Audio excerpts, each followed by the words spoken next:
Welcome, everyone, to episode 23 of Wednesday Night Live. We got an excellent show for you guys tonight. Joining us tonight as our guest is Oscar from Loaded E-Liquids, a Ruthless E-Liquid brand, correct? Yes, correct. Tim is going to be giving us the Tim is going to be giving us the maybe trying to get in focus. If he can get in focus, will be giving us the latest news and advocacy. Also tonight we're going to have a simple build tutorial, guys. Nothing too crazy. Single wire builds just to kind of help people transition from sub-ohm tanks to RDAs, RDTAs, RTAs, anything like that. But so just simple wire builds, nothing crazy. Also, Tom is going to be letting us know what cheeses him off tonight, which is probably a long list, right, Tom? No, it's not short list. Short list. Oh. Also, we have our poll question of the week, which is a good one. I really wanted to get this one out there and see what how everybody responded with the current vape mail ban coming into effect. I wanted to know how many people actually had vape shops within their area. So we're going to check out those stats here on the show. So let's get the show started. Me saying hello to my crew here: Brian Power over there, Tom Harding, Tim Swift, and joining us tonight is Oscar. Hey guys, how is everyone doing? And let's start with our guest. How are you doing, Oscar? I'm doing great, man. Doing fantastic. I'm happy to be here. Happy to be on the show. You know, just ready to rock and roll with you guys. Yeah, we're really happy to have you. I like your use of rock and roll. Thank you very much. And it's always nice having a fellow Californian in the house with me. You know, because I'm sitting right here on my patio with the mist that most people in California like to say is rain. So definitely enjoying it. Hey, we got a couple inches today. Yeah, it wasn't bad. I mean, that's a monsoon. Yeah, that is for us. We can use all the rain we can get. Brian, how is Mr. Brian doing? Brian got snow. How's doing that, pretty good. Oscar? Yeah, we got like snow here. This is dumb. Yeah, the roads are slippery. Apparently, everyone forgets how to drive, and yeah, it's just. I mean, it's not horrible. I mean, it's slick. It's not summer anymore, so that sucks. Not summer. So, I mean, we had our like 4 days of summer, so I think we're good for the year. So no, you just had early spring. Hey, listen. We have like summer? 4 days. We have like 4 days of summer a year. What is summer in North Dakota? Max temperature. I showed it to you in like one picture. What is the highest temperature you have ever gotten in North Dakota during the summer? 120. Whoa, good shit, gravy. That's almost Dubai hot. What up, bro? Wow. I want to say it's like 115-ish or so. Dry. That's a dry heat. Like we say here in California, that's a dry heat. Well, right? we usually get that in like August, September. Is usually like our two hottest months of the year. And so like within 3 months we have snow. It's the weirdest thing like here. I mean, I'm okay with it, but I mean, I just don't like it when it's like super hot, like you go outside and all of a sudden you just start pouring in sweat within like 30 seconds. Yeah. It's just insane. And then the worst is when you're showering and as soon as you come out, you're already sweating. Oh, that's horrible. It's bad. That's horrible. Nothing I hate more than sweating out of the shower. Oh, yeah. I mean, as soon as you step outside, you start sweating. I'm like, who needs a shower? Just bring yourself outside with you. You just keep a towel on. Yeah. That's it. Yeah, that's why we all have fences around here. Brian just rolls with a towel and a stick of deodorant, and you're good. Yeah. Go outside, soap and a rope. We're all good to go, man. Yeah, you get to have the sweat rag. That's what you carry. Now they got the new ones. The new ones where that you can just rinse them out and put them back on, and they're instant cold. Right. I don't know how those things work, but Tommy boy, how are you doing? Pretty good. Pretty good. Yeah, ordered some stuff. It came in today. He's happy. Not vape mail though. It wasn't vape mail. $200 hat. Yeah. Well, that's good. It is not snowing here. It is just raining. Yeah, and I'm like 6 hours from Brian. And cows are happy when it's not snowing, right? Right. Yeah. Well, I mean, as long as we don't have any like albino cows in the wintertime, it makes things a lot easier. To see when you're plowing. Well, that's the reason why we always make sure they always have black spots. Right. That's why our Are cows you are spotted. are you albino shaming cows? What the No, what no. kind of What show I'm is this? no, what I'm saying is that Great. Now that cows are going to get offended, and we're going to have to cancel them. Those cows are No. packing up and they're moving to freaking No cows all- were harmed during the segment of this. right. Yeah. No cows. All I'm saying is that albino cows are harder to see in the wintertime because everything's all white. That's all I'm saying. Nothing against the cows. I'm just saying they're I harder mean, to is their find. snout? Is their nose even white too? The or- cows. Yeah, meld but with they like the to play in the snow with their snout. Their snout and their eyes are Yeah. pink. Yeah. So what do you do? Just drive by the pastures and moo to see when they call back? Pretty much, yeah. Well, I mean, you don't have to say moo. I mean, It helps, though. Everybody says moo when you drive by a pack Yes, of cows on that's the a road. rule. God, even Tom knows that. yeah, but they don't just say moo. They say other things too. Do they? But do they say things though? Do they say Yeah. with just Of cover Yeah, their yeah, eyes? cow whisperer. Well, more Fill like us in. actions. More like actions, like the snout, like different Cow sounds and whis- stuff. Brian the cow Hey. whisperer. When you're around Got a horses brand new and show. cows and all that stuff, It's a they whole new make show. all sorts of different noises than just what you hear about neigh or moo or cock-a-doodle-doo. So I've been lied to my whole childhood with Yes, these toys. and Oh, Oscar, this is man. probably the first time you've ever been on a vape show where we have an expert in cow speak. Listen, I'm We're learning talking so about much. Animals. Exactly. Oh man, Timmy, how are you doing, Tim? Well, after I got over that dramatic story about cows, I'm doing really, really, really well, and I'm even more happier now that I'm not blurry. And I want to say hello to all the people out there. I see like Corey and everybody out here on the show, Canadian Vapor, Jake Vapes, God, Rose Gold. We got a whole bunch of people in here tonight, so I'm happy that everybody's here. Let me tell you a little bit about my life in the last 24 to 36 hours. I have been dungeon dwelling, went full nerd since Sunday afternoon to build a website for a friend of mine who's throwing a festival. I have not looked up. I don't know what people look like anymore, so I'm glad to be thrown right back into reality and happy to be on the show. So here we are, and I don't want to talk about my last 3 days anymore. I need a drink. How about that? I got beer tonight. I grabbed some beers. I almost said sponsored by, and that would have been a big mistake. It's not sponsored by Wait a Medalla. minute. Yeah. When did we get a beer sponsor? Oh God, that would be great. Wouldn't that be awesome? That would be great. Well, it's already supposed to be like a 21 plus show, anyways. Yeah. I mean, So I mean, why does it matter? hey, some of the places around the country are mixing the two together. They got a couple brew vapes. I think a couple of them. Some coffee. Well, doesn't Nick and Orlando have a coffee and vape shop? Something to that effect, yeah. Something like that. I Yeah, think so. Yeah, he serves espresso in there. So And I'm sure loaded e-liquids pairs very nicely. Oh, with hell all yeah, it kinds does. of adult Ridiculously good. Yes, it hell yeah, does. it does. Yeah. You'll have to give us your tips on what goes well with what. Yeah, I definitely Before will. you leave tonight. Just yeah. a couple. Make sure you remind me because I'll probably forget. But yeah, That's okay. I'm blonde. I forget a lot of things. Well, we are going to start the show with Oscar telling us a little bit about himself and his journey before he gets into talking about the Ruthless and loaded e-liquid. So, Oscar, the show is yours, buddy. I appreciate you, man. Well, yeah, just really quickly, I was a avid cigarette smoker. I was about a pack in a day, pack and a half at my worst. I started very young. It was a cool thing to do. It was, everybody was doing it, and I started doing it. I was also a soccer player at the time, so that kind of took a fall, and it was really hard for me to keep up with what I was doing at the time. Fast forwarding to, I was what? I want to say maybe 22, 23 years old when I realized that there was this thing called vaping. And at first I thought it was another cool thing to do. To be completely honest with you, I had no idea what it was. So I went to an indoor swap meet, bought myself one of those, I don't even know what to call it. It's been so long. It's literally the one with the yarn atomizer. It's not even The cotton. silica wick. Yes, The good old silica. silica wick. Yeah, so I literally bought one of those. I thought it tasted awesome. It was really cool, and I started vaping that, and then I kind of got hooked. came across, honestly, my first actual e-juice, and it's not because I work for the company, but it was Ruthless, and it was Easy Does It.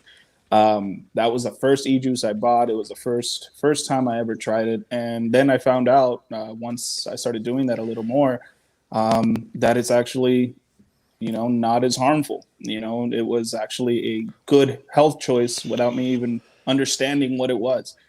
So that's literally my story and how I got into vaping. After I started vaping, it was still hard. I mean, I still had the cravings. I mean, going from a pack and a half to a pack a day.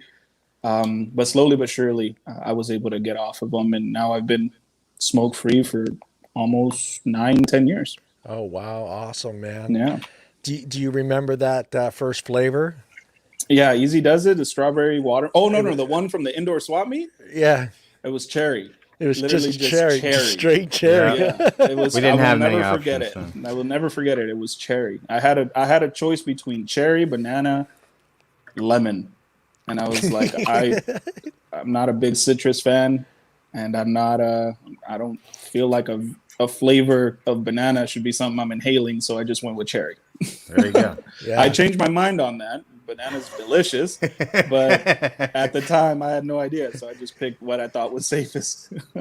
Yeah, because in the beginning, the banana was one of those flavors that it took the industry a while to get right, because everybody was kind of trying to focus on that candy banana flavor, and everybody really wanted that ripe banana or a real banana flavor. Yeah.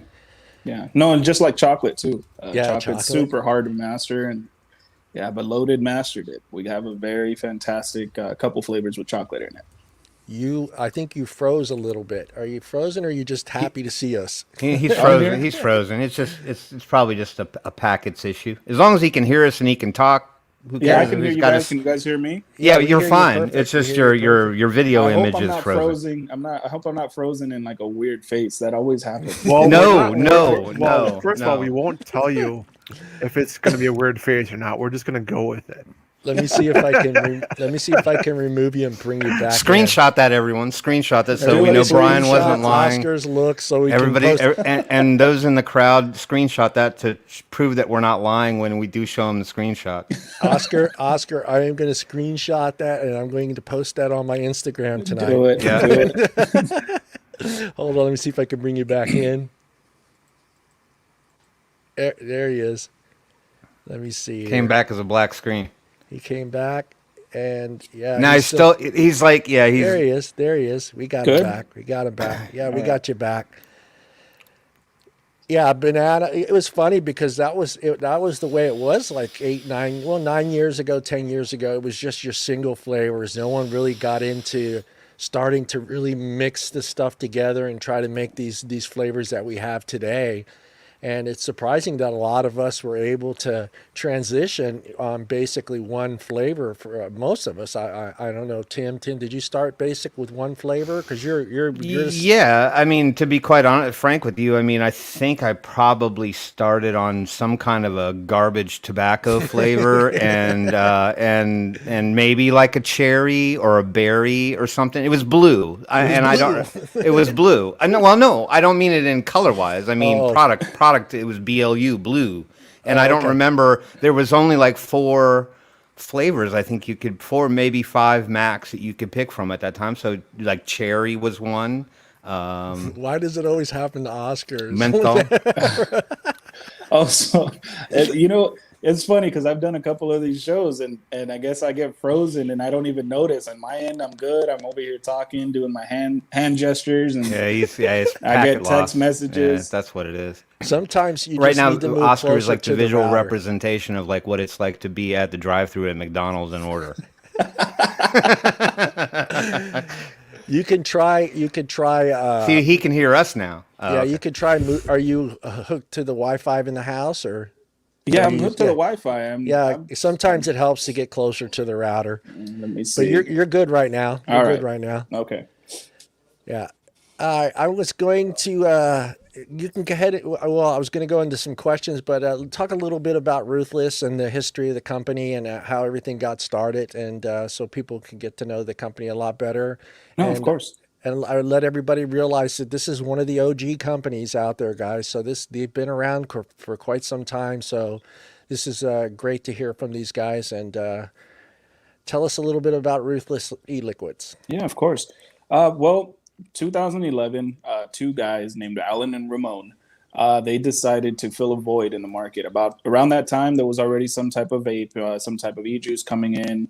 But they decided, literally, it was an idea that was born. The inception of Ruthless was literally in Alan's kitchen. He basically said, "Look, we got to make something. Let's put something together. Let's put this out and let's see what happens." You know, like they really are very big on the harm reduction. So they were huge. That was what they wanted to do. They're both very helpful people. Just period. They care about people. So one of the main reasons why they tried to do this was because they wanted to do it right. So what they did, they literally created what we now know and is still as popular as ever is Easy Does It. Easy Does It was literally the first flavor Ruthless ever made. And then also Grape Drink came out as well around the same time. Once they did that, they made it. They were able to make it very well, high quality, and they started literally selling it out of their cars. They would go to shops in the local area.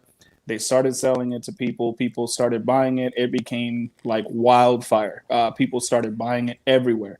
So they upgraded, started, a little company, and then from there it grew 10 years later to where now we're in over 95 different countries worldwide. We have 8 flavors PMTA submitted at the moment, 6 from Ruthless, 2 from Loaded. And yeah, that's literally how it started. It started in a kitchen. In the kitchen, and it's a SoCal, Southern California company, correct? Yes, we're out of Southern California, out of Ontario, California. Ontario. Yeah, fully manufactured. We manufacture everything in house. Everything's made there. ISO 7 compliant laboratory. Everything. Everything. I want to go ahead and jump into a couple questions with you. I was going through the website and I noticed one thing that I like seeing is advocacy and blogs. And I noticed you guys had a blog and I thought that was awesome on your guys' webpage. How did that get started? And is that being updated currently? Is that updated regularly or? Yeah, it is updated regularly. I can't sit here and tell you the last time it has been updated, but we have a full marketing team that is always trying to keep up on the latest news. The way it got started, honestly, was when this whole, I mean, again, we've always been the type of company to where we want to help people. We've always tried to do our best for them to know what we're all about and why this company even started, which is basically to get you off of combustibles and go into a harm reduction product, and then obviously wean off to 0 mg, so where you're no longer consuming nicotine, which is the addictive property of what we all used to do and probably still do it to this day. But it really took off when we saw the fact that there was a lot of misinformation being put out there when it was this whole EVALI and VAPI thing happened. Back in 2019, I believe that's when all that started going down. And we said, you know what, we need to start pushing this information out to people that already follow us and people that haven't and don't know who we are. At least they can land somewhere to where the information is correct. The information is true, regardless of where it's coming from. We have to make sure that all this info is out there for people to understand what is going on. And again, it goes with what we are as a company. We help. We're here to inform and educate. Even if you're not buying our products. I mean, I have countless conversations throughout the day of just people calling in and asking, like, what are you guys doing? I saw this on ruthlessvapor.com. What's going on? And I'm sitting there talking 15-20 minutes and just giving them information, even though they tell me they're vaping a different brand. But we are here to make sure that everybody is as educated as possible. Yeah, that's what I like about the blogs because it's a way for the company to stay within let the community know what's truly going on, because when that took place, all that nonsense, there was a lot. You're right. I mean, we went through it ourselves. There was just so many people asking questions. Hey, do I stop vaping? Do I stop doing this? What's going on? And because they were getting all these bullshit stories. So I always like seeing that when I go to a company's webpage and I scroll down to it and I see, calls of actions. I see blogs, so it's good seeing that. Everyone in the industry should be doing something sort of like that, not just what about me, but also stories within the industry and the community. So it's good seeing that on your guys' page. I appreciate it. And yeah, and like you said, call to action was huge, especially with the things that are still going on. I mean, I think Connecticut is right now going through a proposed flavor ban. So we are literally trying to figure out, how we can allow people to get this information, to go in and see what's going on, and to see if there's anything on their end that they can do to try to help everybody. I mean, because vaping, we're all a community. We're all a part of a family that has one common thing in mind. So if I honestly feel like this whole VAPI, Valley, and all this call to action and everything has honestly brought the industry together so much more than it ever has been in the past. Companies coming together, trying to figure out how to get through it, trying to see what ideas they can come up with. It was no longer a single-minded, single company approach to the industry. It became a family industry, a community where we saw a lot of people doing everything they possibly could to try to spread the word and say that a lot of this stuff is just nonsense. Yeah.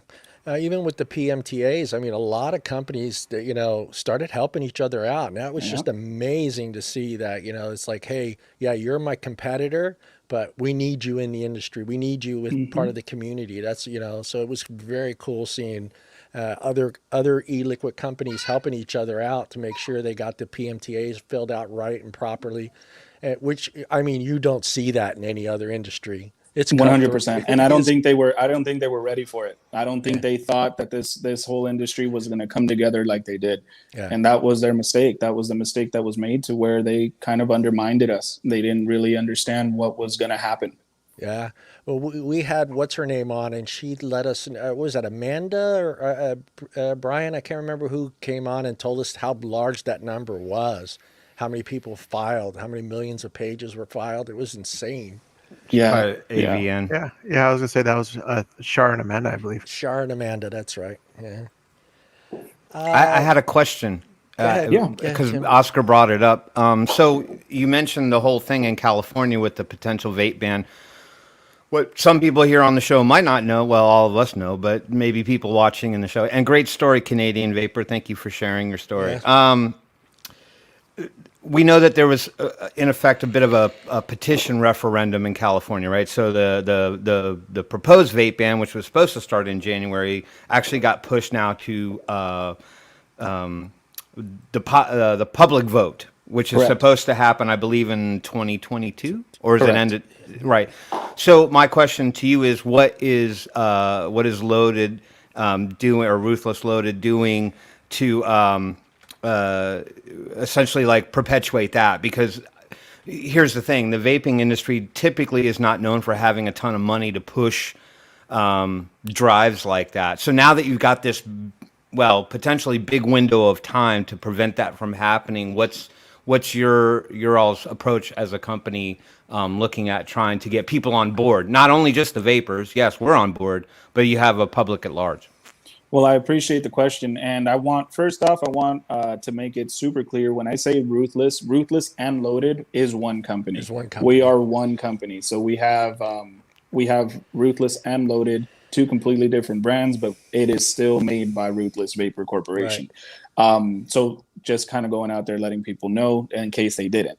But what we are doing, and what actually, to answer your question directly, a lot of the ideas that we had, especially when we found out that petition went through, I think it was over 1 million and something signatures that they were able to get within like less than 60 days. Yeah.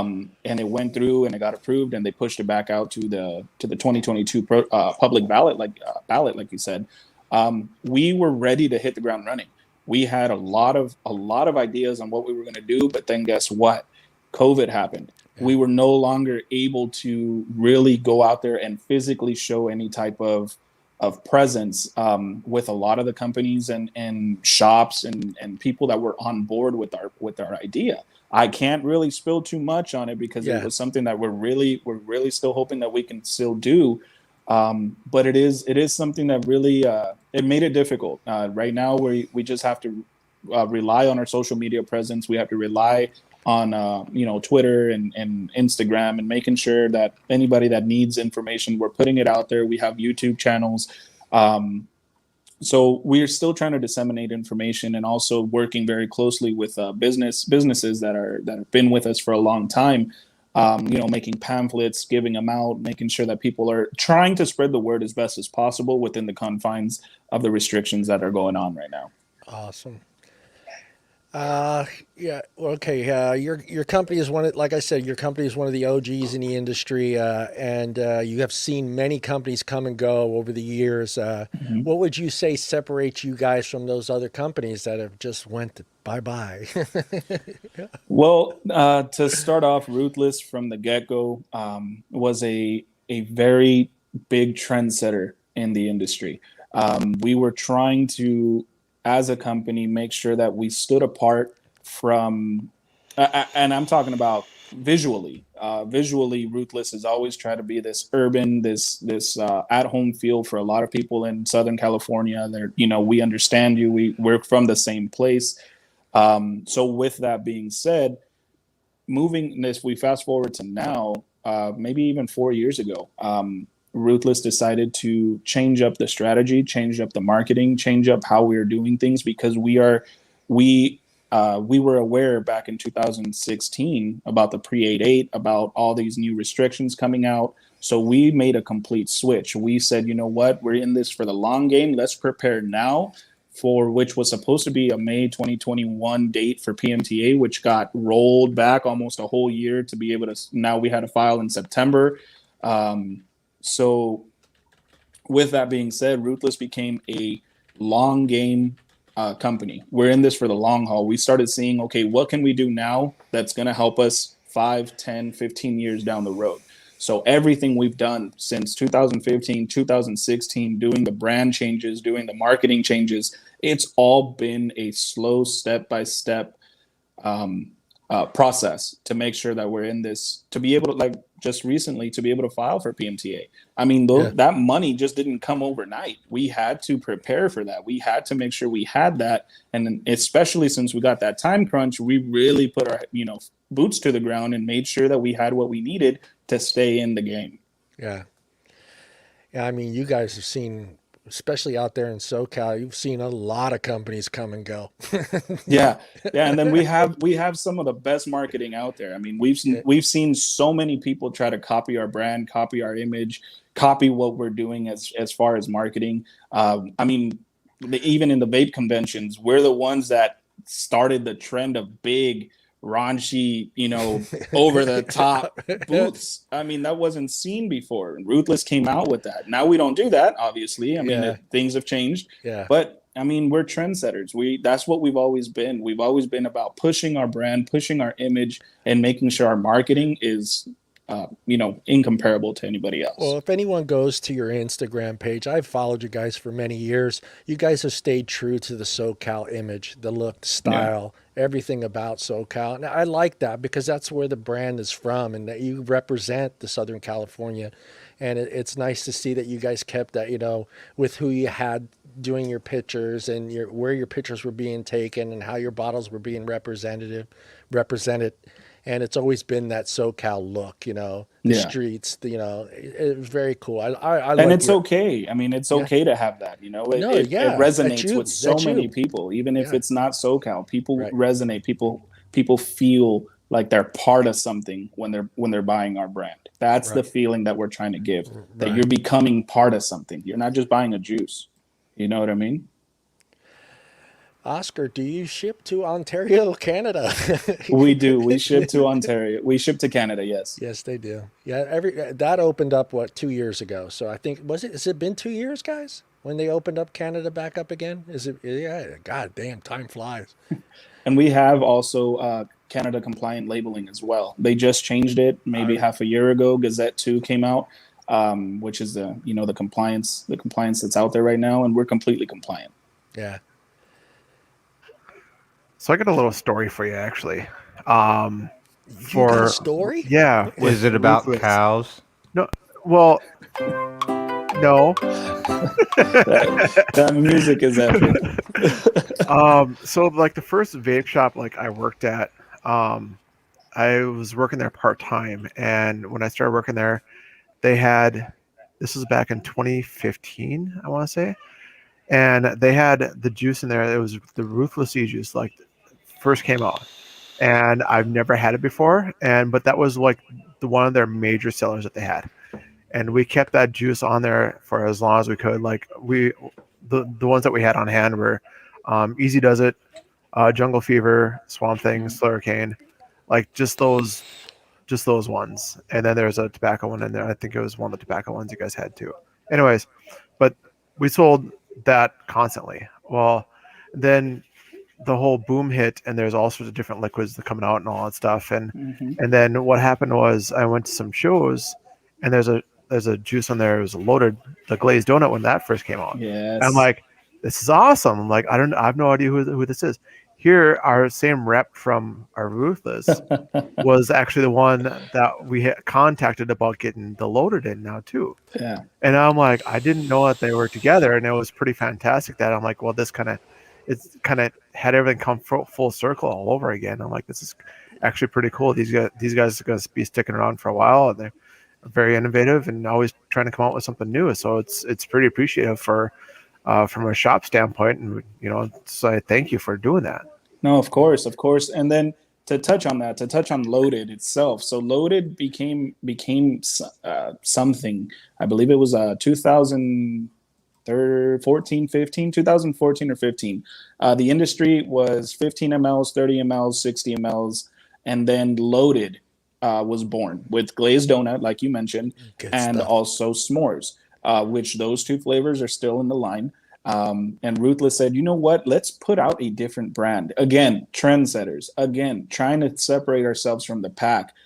We launched glazed donut and s'mores in what was never seen in the industry, which was a 120 ml. There you go. Yeah, exactly.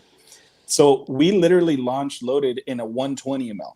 It was never seen in the industry. People are like, what the heck is this? And people ate it up. I mean, Loaded, it goes with the name, it goes with the flavor, it goes with the image. It's a loaded flavor. It is packed, fully packed with flavor through every hit. It doesn't change.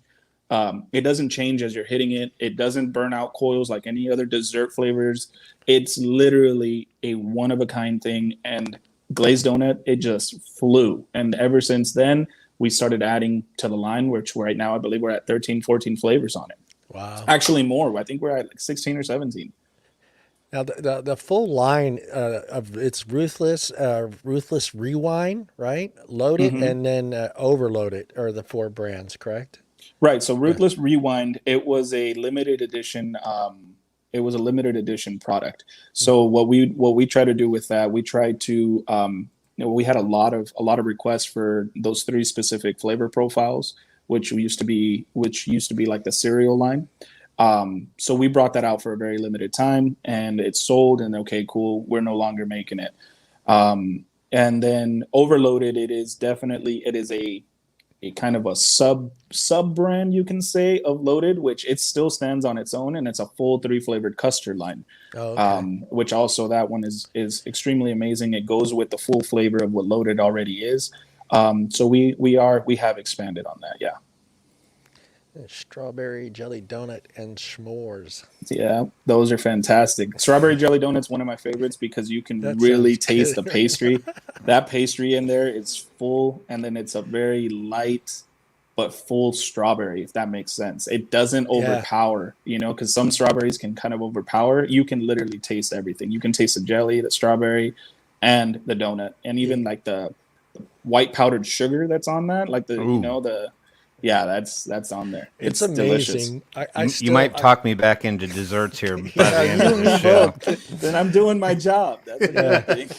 You're a good salesman, Oscar. You're a good salesman. It's good when you can really, when you can actually taste all the notes of a flavor, because there are a lot of companies that are out there that it's like reading a book. There's just all these, you know what I'm talking about, Oscar? It's just like one after the other, and you're just like, okay, and you're just so stoked, and then you hit it, and it's just like, Strawberry.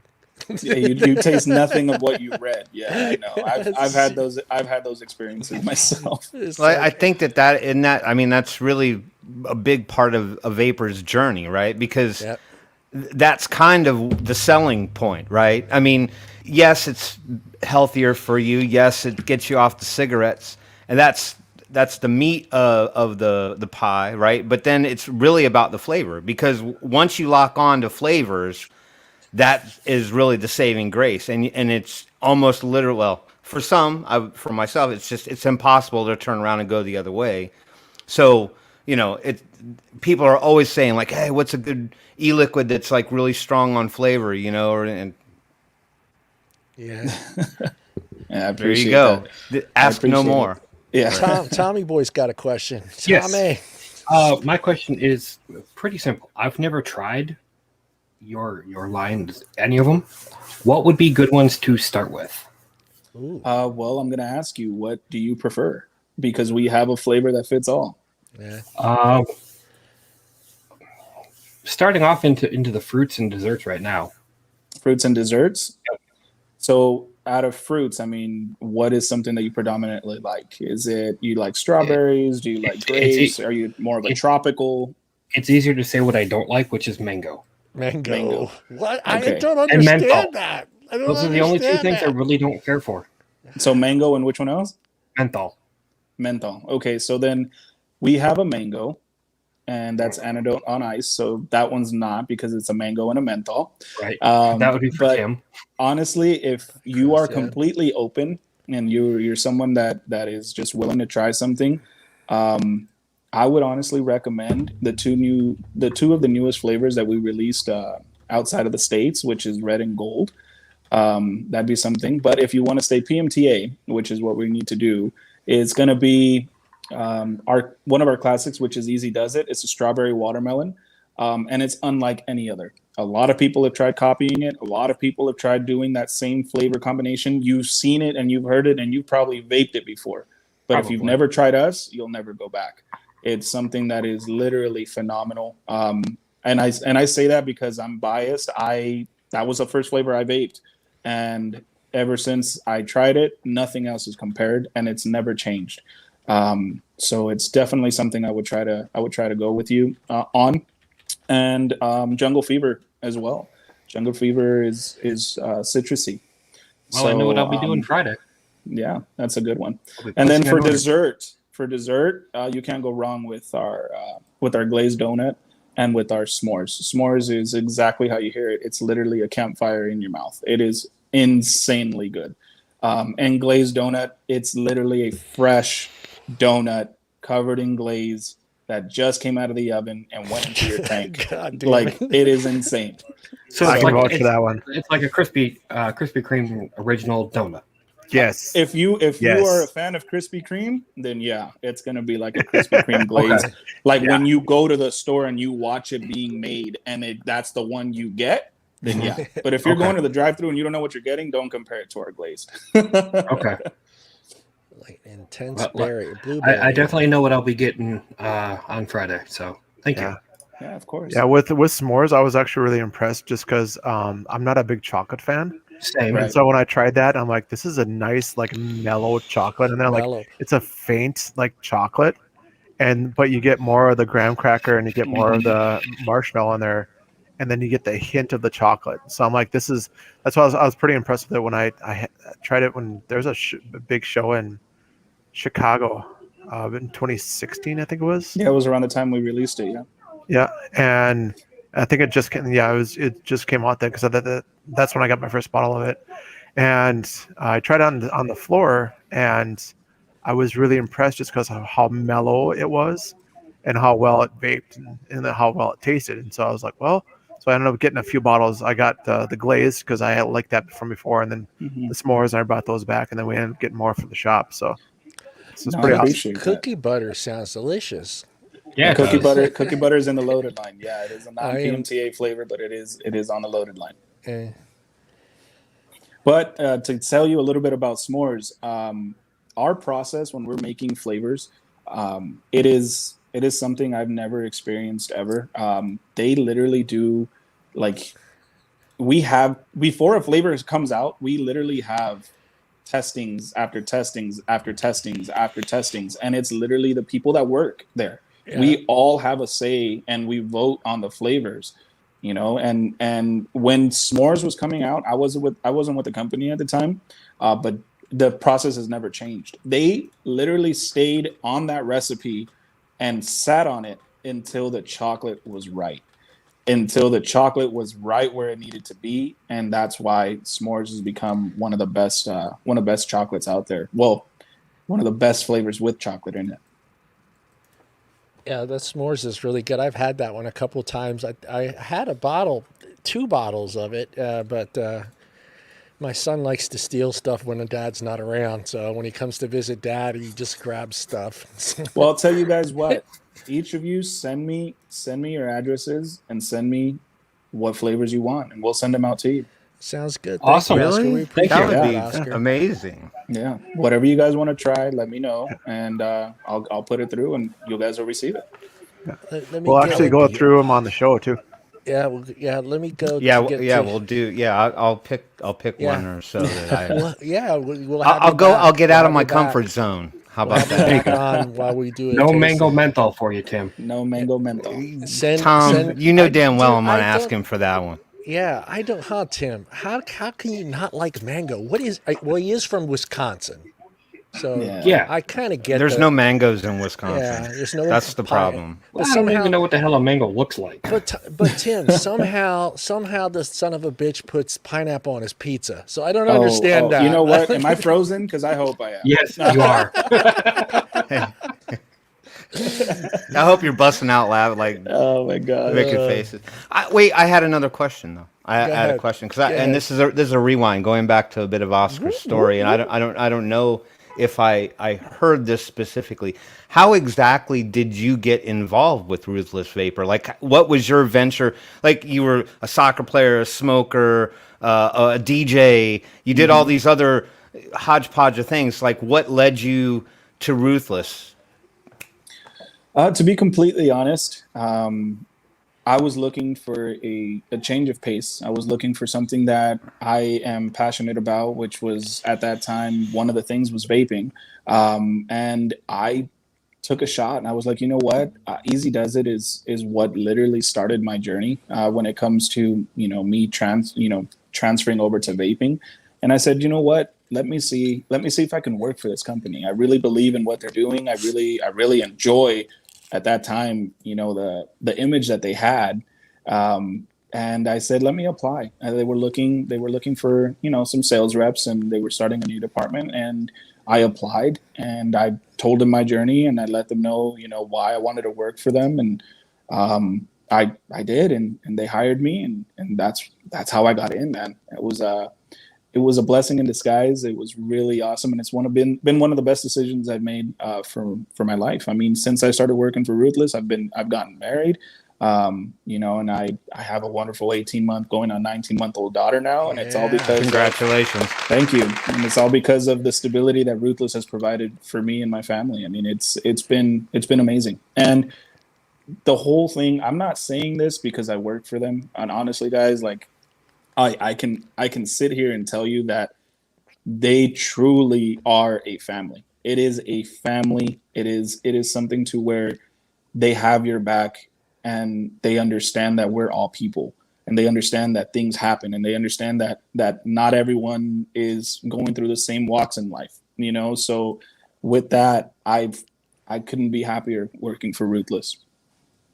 That's really awesome because I was going to say one of the things I think collectively as individuals is we're always trying to find something that we enjoy waking up and going and doing every day. Yeah. And it's rare that you hear people with a story like yours that, you absolutely totally dig what you do. And I think that's great.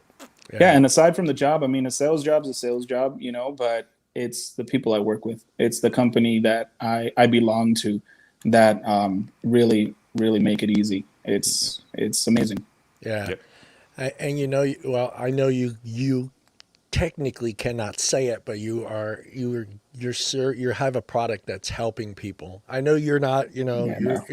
I know we can as customers can say it, but But yeah, I'm going to hit you with this other question here without getting into too much detail. And I know that you can't. So with the current situation, is Ruthless prepared for getting product to customers or shops, I should say? Or are you guys working on that process? Is it I know you Yeah, can't get so into too much detail, but right, right. No, and I appreciate you understanding that. But yeah. I was ready for this question. I knew it was going to come, and I can tell you that we have about a 15 person team specifically dedicated to finding out what we need to do and how we need to do it and where we need to go when it comes to making sure that our product is available moving forward no matter what. Awesome. See, that's what I want to hear. I don't hear, oh no, we're going to go out of business. I mean, No, that's no,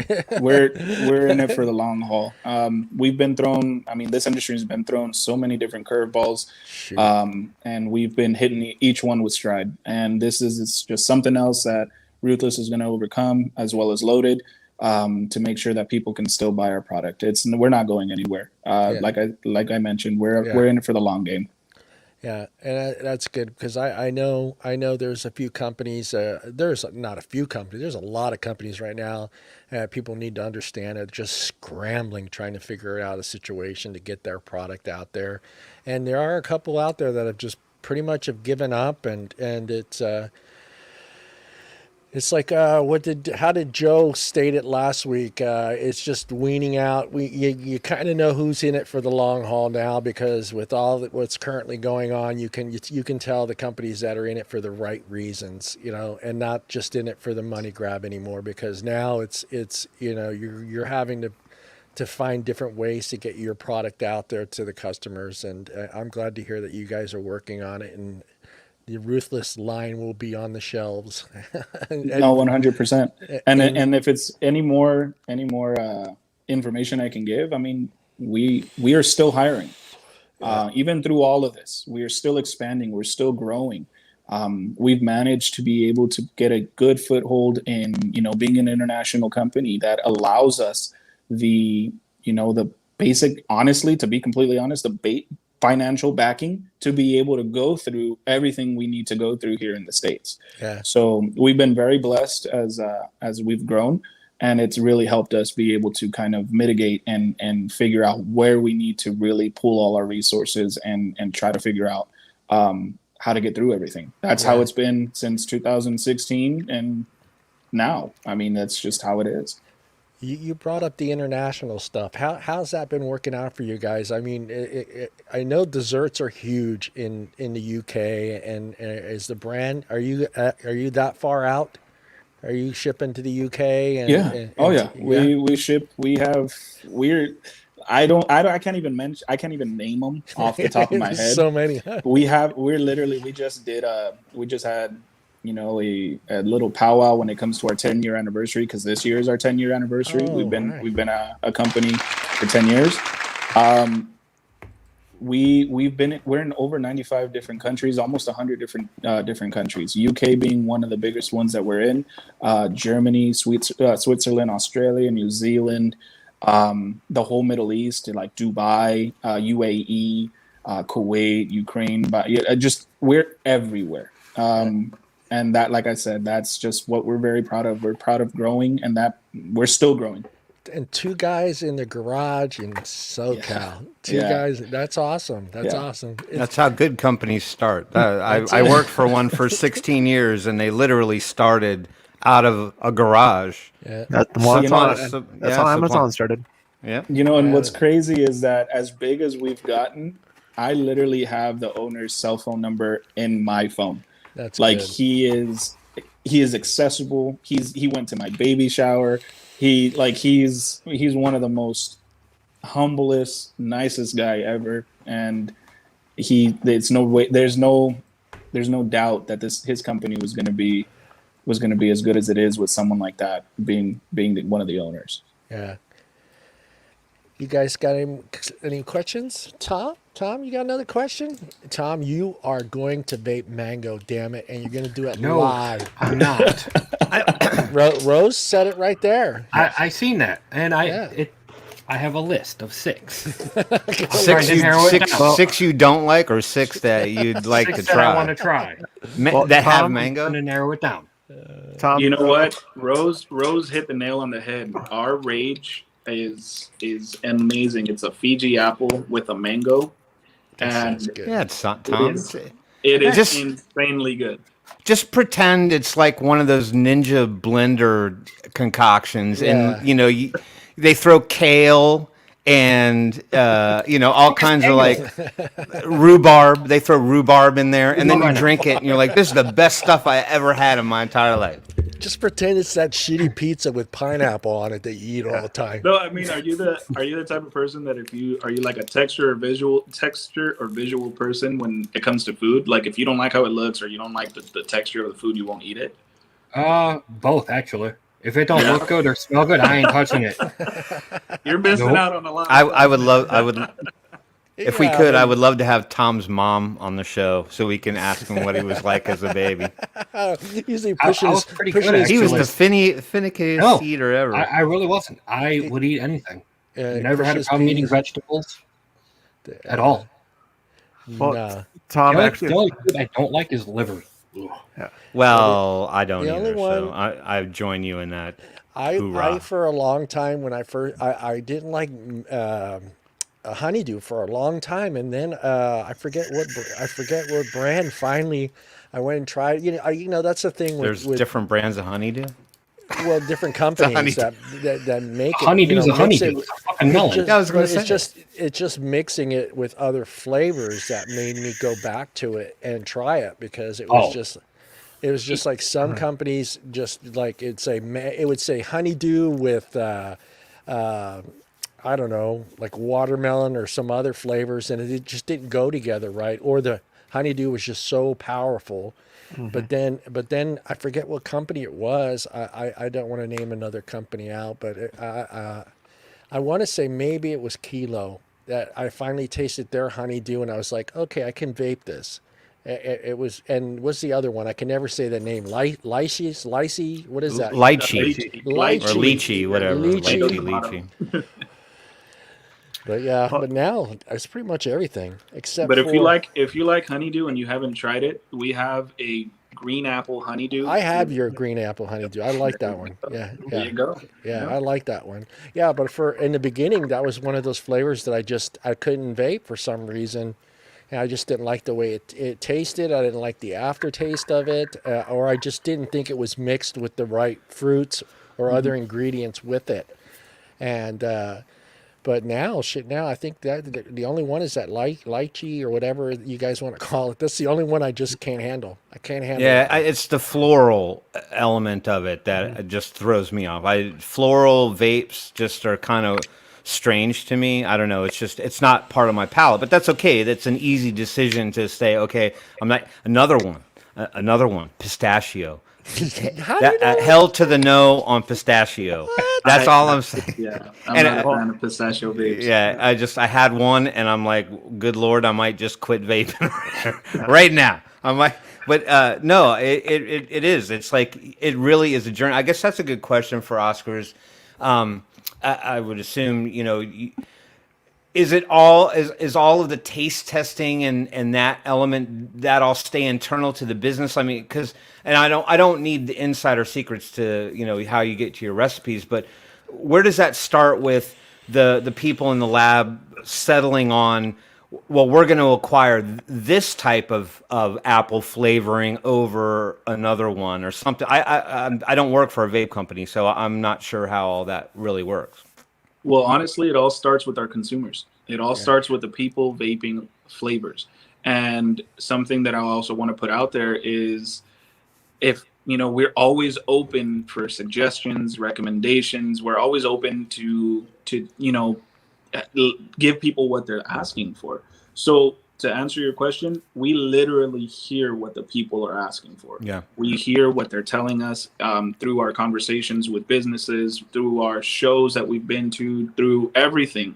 We really pay attention. So if there's a common thread in people coming up to us asking for, I don't know, banana, right? Like, oh, do you have a banana? No, we don't. Okay. If enough people ask for banana, or if enough people ask for something, we go back and, we go back to the drawing board. We figure out, what, these are the 6 different flavor profiles that people are asking for. Which one stands good on its own? Which ones can we mix? And that's how it starts. That's how a lot of these flavors have become something under the brands, because of the consumers. They're the people that are vaping this every day.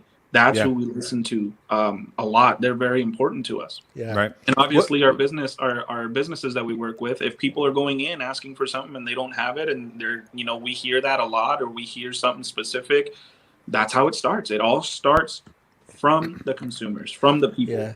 Well, that's got to upset a lot of companies, even like you guys too, as well, with the PMTAs and being locked into those flavors and not being able to be creative again for quite some time. It's going to be a while before we start seeing some companies come back out with newer flavor lines, because everyone's pretty much locked into what they have submitted now. So I don't think legally they can until they get acceptance. So they get accepted. Or approval, sorry. Yeah, once PMTAs are approved. So a little bit about that. Ruthless decided to submit 6 Ruthless flavors and 2 loaded flavors. The 6 Ruthless flavors is Easy Does It, Grape Drink, Jungle Fever, Slurricane, Swamp Thing, and 5, and I know I'm missing one. And then glazed donut and s'mores. The reason why those were submitted, and the reason why those were the first ones to go in, a lot of people got mad at us. A lot of people were like, why didn't you submit this one? Why didn't you submit that one? Well, Ruthless, the ticket price on these submissions was not cheap. It was something that was insanely expensive. So we played it very safe. We said, you know what? Let's submit our flavors that we have the most data on, the ones that have been out in the market the most, the ones that we have the biggest backing on. Let's submit those. And then once those are submitted, either it gets approved or denied, which we know they're going to get approved. We're very, very, very, positive on that. Once they get approved, once, let's say, Easy Does It comes in. Oh, and Easy Does It on ice. Thank you, Ruthless Network. Easy Does It on ice. Though once one of them gets approved, we know what FDA is looking for. So then, what we're going to start doing? We're going to start submitting more. So that way, once everything comes back, as whether it's a denial or approval, we're going to start expanding our lines. Nice. Yeah, that's the toughest part. I mean, people need to. I mean, we talked about it before about some companies having like 50, 60 different lines. We'll see. Some shops had that were mixing their own. Those guys are pretty much done, right? I mean, with PMTAs, those shops that are mixing in house, they're pretty much done. It can't. We've seen a lot of that happen. It's unfortunate. It's unfortunate that this even had to happen. We're not out there to be the top dogs and take everyone out. We're just out there to make sure. I'm just saying those guys are pretty much done though. It's unfortunate. We've had a lot of good business partners, a lot of people we worked with for a long time that had to shut their doors. It's been sad. It's been a sad situation. No, that's the thing with this community. Like we talked, I mean, we've all became friends because of vaping. I met Tim through Tim met me and through ZampleBox. Tom met me through ZampleBox. Brian, I don't know how he came into my life. He Brian popped just out. showed up one day. He popped out of a cow. The albino cow story, and you were Well, we had a friend of a friend. Yeah, that's we a knew friend of a mutually. friend. He's a lost puppy.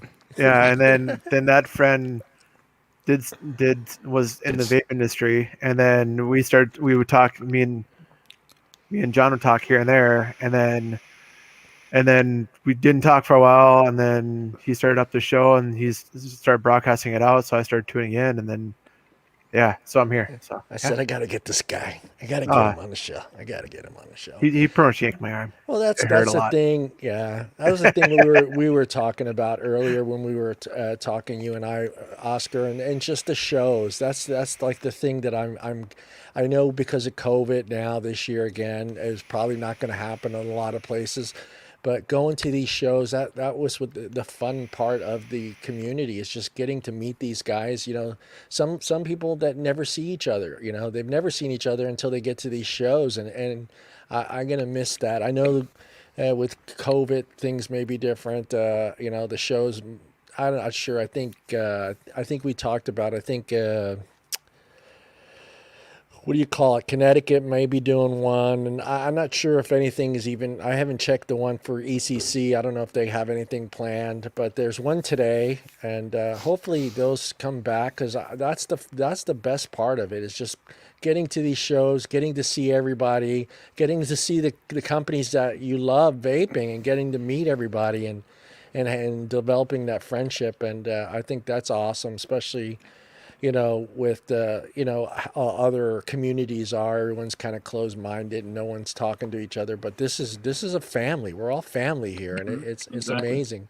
We all have a common goal, and that's to quit smoking. And it's amazing, because it's just like, I get so frustrated. I'm sure we all do when you're trying to help someone quit smoking, and you get them into vaping, and they're having that tough transition. It's like on you. It's like you feel like, oh, what do I gotta do? Okay, what did I do? You know, okay, this is what I did. I'm gonna, okay, stop doing that. Keep the vape in front of you. Don't have any cigarettes. It's amazing. It's amazing. No, I mean, as close as a story for myself is my wife. My wife was a big cigarette smoker, and because of tobacco flavor that Ruthless had at one point, she's the type of person that can't stand anything fruity, anything desserty, and that doesn't like menthol. She would smoke cigarettes because she liked the taste. She was actually a cigarette smoker because she liked it. She loved the taste of the cigarette. So I was able to get her on one of our other tobacco flavors that we no longer make. And she completely loved it. And I'm so thankful that I was able to give her the opportunity to try something different. And she hasn't touched a cigarette in honestly almost 3 years now. So nice. She gets that. Thanks to the. I haven't got to use any of my things today, man. Hold on. Let me give you a hand clap. There it is. All right. Him and his gifts. Yeah, I guess no one's pissed me off yet to use this one. So you guys have been good today. You guys have been good today. That one's for the FDA. That's for the FDA post.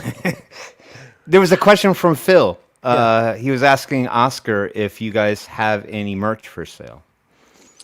We do. Our Ruthless Vapor, I believe our ruthlessvapor.com, we do have some merch for sale. But honestly, let them tell you guys where they are, and if there's a shop nearby that we sell to, or if we don't, we send merch out to our shops, and you can actually probably get it from the shop itself and not have to even buy it. I mean, that's the kind of support that we provide. So there is some merch available, but I think the best way to do it is to see if you can head into a shop that already has merch. Yeah, that's a good idea. Tell him Oscar sent you. Yeah. Tell him Oscar sent you. I saw him on the ZampleBox show. He said you had merch. Quit lying. Give me a sticker. Get it out of the closet in the back. I know you guys are like, you lazy asses. I know y'all want like one shirt for every day of the week. But it's that shop too where they tell you, I ain't got no stickers, and then you watch them walk to their car, and the back window is just all stickers. No, sorry, we don't have any stickers, but we have these puff bars. Yeah, we have puff bars. Yeah. No, I hit the wrong button. I was like, no puff bars. See, this is Oscar why we have to cut him off after a while, especially because he's got the Modelo in one hand and the sound effects thing in the other, and it just becomes a massive train wreck at some point. Thank you for reminding me. I think that's his third one. Yeah, I know. I just quit counting it. When he can't pronounce the names of the companies and the things that we're talking about. No, that never happens. You know the night's coming to. It happens. It never. It's bad when I start using the fart one, but we won't use the fart one tonight. Yeah, don't do that one. What was there was another question. If anybody out there watching wants to give Oscar a question, throw it out there. Yeah, ask some questions. Ask. I know how to say the word. No, I was just saying it, I was okay. saying it right. I know you said it right. Yeah, I know because my mom would call me at like 2 a.m. and like tell me she like telepathically heard me pronounce a word wrong, She had the and I would twitch. be instantly corrected. She had Yeah. the Watch twitch. his phone goes off right now. And Yeah. She was Did you a just say teacher. at? She was a teacher for 40 years. I lived my life under a red pen. I'll just put it that way. Yeah. Did he say Utes? The Utes? Whom? I meant the word who. To Oh, don't whom start- it don't- may concern. Yeah, to whom it may concern. No. Oh, any questions, Brian? You got a question? I know you do. You A always got little some- story, not really a question. Oh, all right. Oh, you have a has to- story? Well, no, it has to do with mango. I'm gonna go through and delete all those sound effects. Not a, we need remote access to that. yeah, exactly. Right? You're gonna have to hack his phone to do that. Good Right. luck. No, so like on most like e-liquid bottles, when they have a mango on there, you'll see it like curved over and like cut into like little squares. Like how it's you're supposed to cut it. And up here, like I've never really had mango before. I've only had it through the vapor industry, through the flavors, and that's it. Like I've never actually ate a mango before. And this is about a month ago, and me and my wife were out shopping, came back, and she was at the kitchen counter, and she was cutting this thing, and I was kind of looking over, and I looked over, and it looked just like the mango on like the mango bottle. I'm like what is that? She said, oh, it's a mango. I'm like, we can get mangoes up here? I didn't. I was just flabbergasted because like I said, I'd never really had it before, so I was kind of amazed. So I mean, Tom could probably understand where I'm coming from with this. And so when I ate the mango, it actually tasted like the flavor of like mango juices, like like what you guys have, and I was pretty impressed. I'm like, this is actually pretty good. It seemed weird up here. I appreciate that. A lot of work goes behind our flavors. I mean, we don't anything that is on the market has been tested and focus grouped and tried in very we actually do put them out in a separate market to see how they're going to do. Yeah. Obviously, the world markets, different countries have different types of mango that they like or strawberry that they like there's very different nuances that have to happen. And like I said, we pay attention to all of that. So I'm happy that you like our mango. Thank you. Yeah. Yeah, that's the thing, because a lot of people don't realize that those flavor shots or the flavoring that they use, that there's so many different varieties of each one of them. I mean, you can have a ripe banana. Oh, we lost him. Keep He talking. is gone. Keep talking. It's called recovery. And If you play in a band and the bass player f's up, you just keep playing. Just keep going. Wait. Play through the pain. He'll be back. But yeah, a lot of people don't realize that there's not just one banana flavor out there. There's there's a ripe banana. There's a green banana flavor. Yellow. I don't know. Well, that was kind of where I was trying to lead the question with him, Yeah. because, and not that he didn't answer the question, but my question was really sort of aimed at, do the flavors go through any sort of level of iteration? And I'm just guessing you don't put it out to market until you've gotten all of those taste results Yeah. back. But I see it all day long. People are like, oh, I don't like that banana. It's real candied banana. I want like a real true blue banana flavor. By the way, Monster Labs, Monster Labs. their banana is spot on. Somebody No said lie. they got a new flavor. I think ST They have- was showing off on their show. The Yeah, blackberry. they have several. Oh, what? blackberry Monster custard? Labs? Yeah, blackberry custard. Blackberry custard. I think Yeah, it they was? put out a custard line not that long ago. It had like 3 in it. I'm not a big custard fan, so I kind of was like, the peanut butter brands I thought were brilliant. I love the strawberry and the grape, and then I got the banana.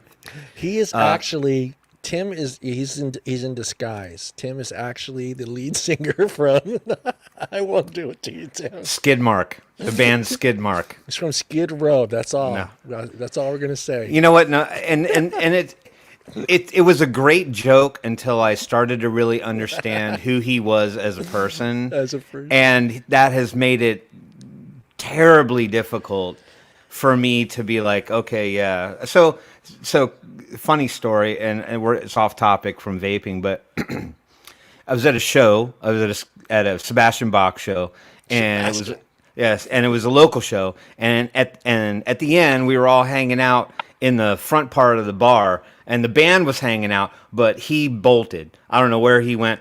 Who gives a damn? It doesn't matter. So we were all hanging out at the front side of the bar, and the whole band standing around. And I guess these two guys were like sold on the fact that I really was Sebastian Bach. Okay, mind you, I'm like 5'8", 5'8.5", pushing it. Sebastian's like 6'1", 6'2". He's a tall guy. Yeah. And they're like, man, no, you gotta sign an autograph for us. And I'm like, man, I'm not Sebastian Bach. And they're like, oh, come on, man, quit lying. Sign an autograph for us. So what did I do? I signed a damn autograph for him. I signed an autograph, and I said, what's your name? And he was like, Todd or Chris or something. I'm like, Todd, you are the youth gone wild, Sebastian. And I gave him the paper, and he walks off, and I said, don't sell that on eBay. So maybe there's some guy with it framed in his bedroom somewhere. If he was messed up enough, you should have just wrote your real name on there. He's a Canadian too, Canadian Vapor. He is I know you know that. He's actually a Canadian. Yeah. But he is an asshat. He's a jerk. Yeah. So anyway. All right.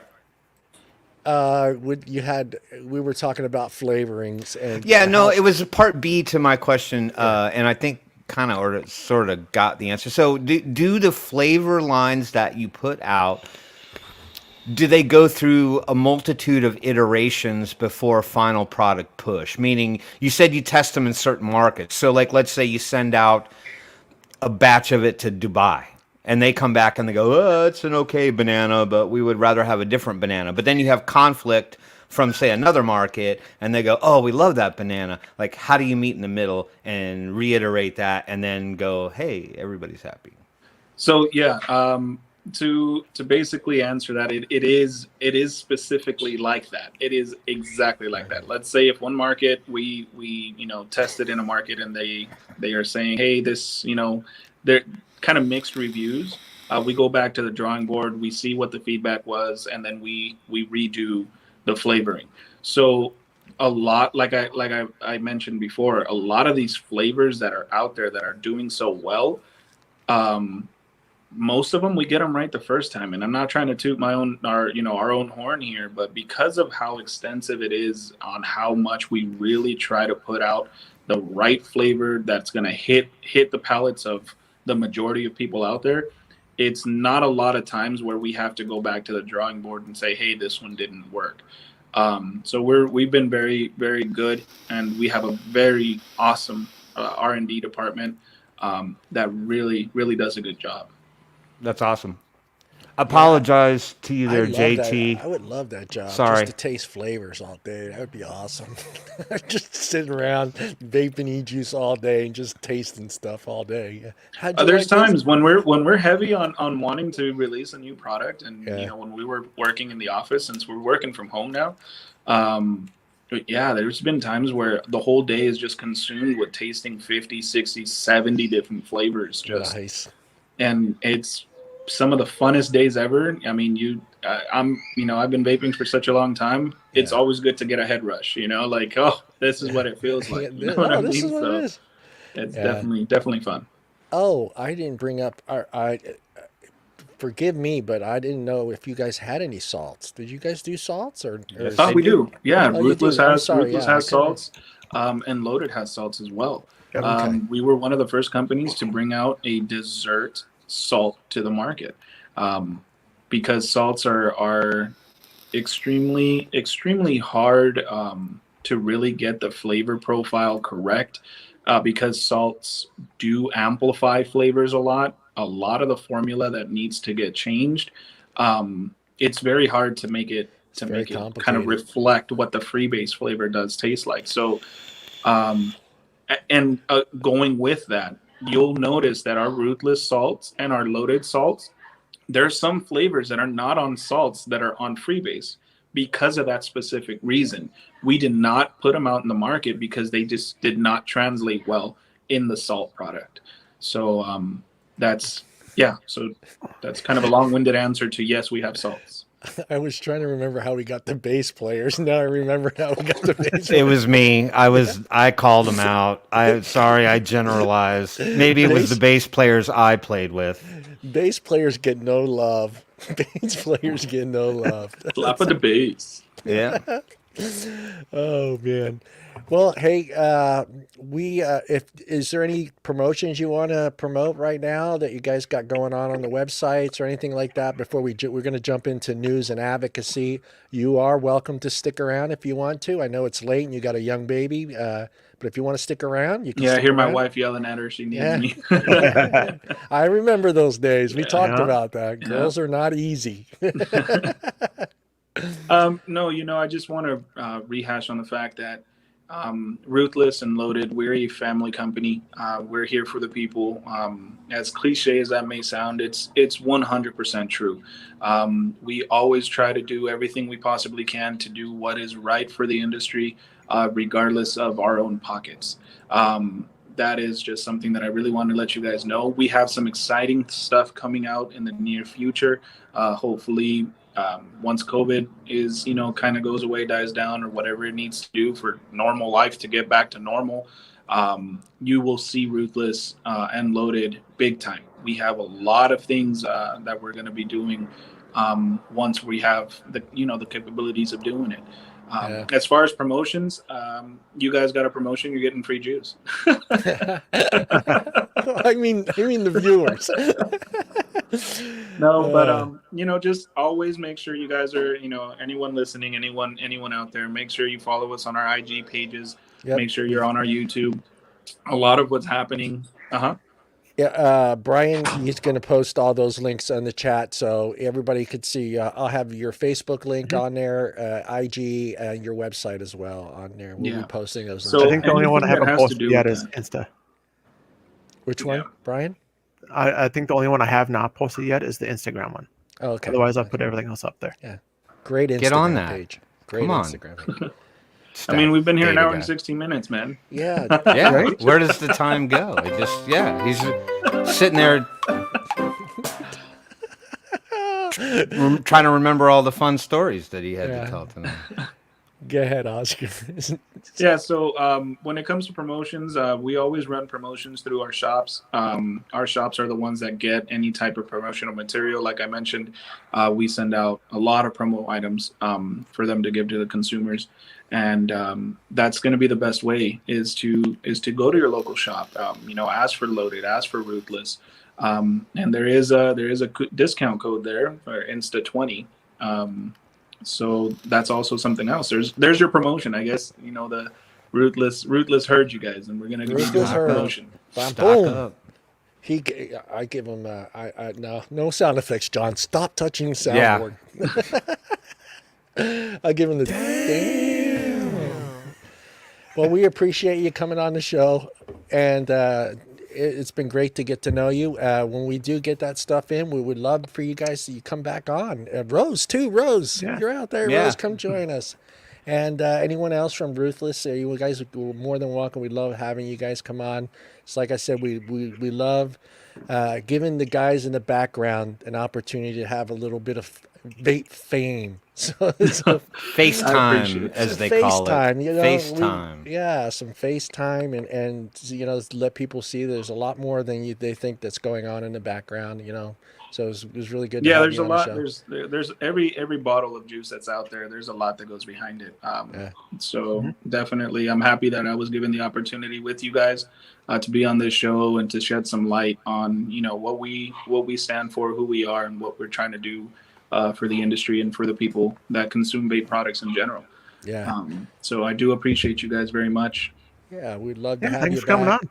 Of course, definitely. I mean, I told you I got 45 minutes on just how Gorilla Bottle makes their bottles at the vape show. There's a lot that goes on now. I know everything about Gorilla Bottles. Yeah, but no gorillas are harmed in the making of chubby exactly. Gorilla bottles. And I didn't know there was such a counterfeit market for Gorilla Bottles. Oh yeah, it's huge. It's huge. It's a huge counterfeit market for bottles. All right, Oscar. Hey, thank you again. You're welcome back anytime. We appreciate you. And you guys want to say goodbye to Oscar? Go ahead. Yeah, no, because I'm the talker of the group. God. Because as you can tell, Tom just won't shut up. Yeah, You know, he's- he's just, you know, Sorry. he just He's sits sitting in. in his decision of the $200 hat, asking himself if it was Yeah, no, correct. he just sits there and grumbles over mango in his mind.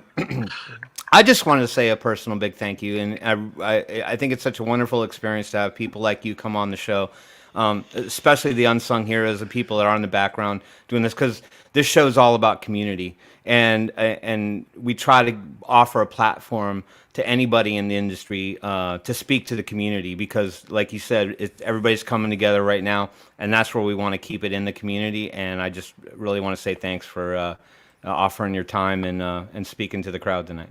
I appreciate you guys. Thank you. Brian, you got something to say, or is it a story?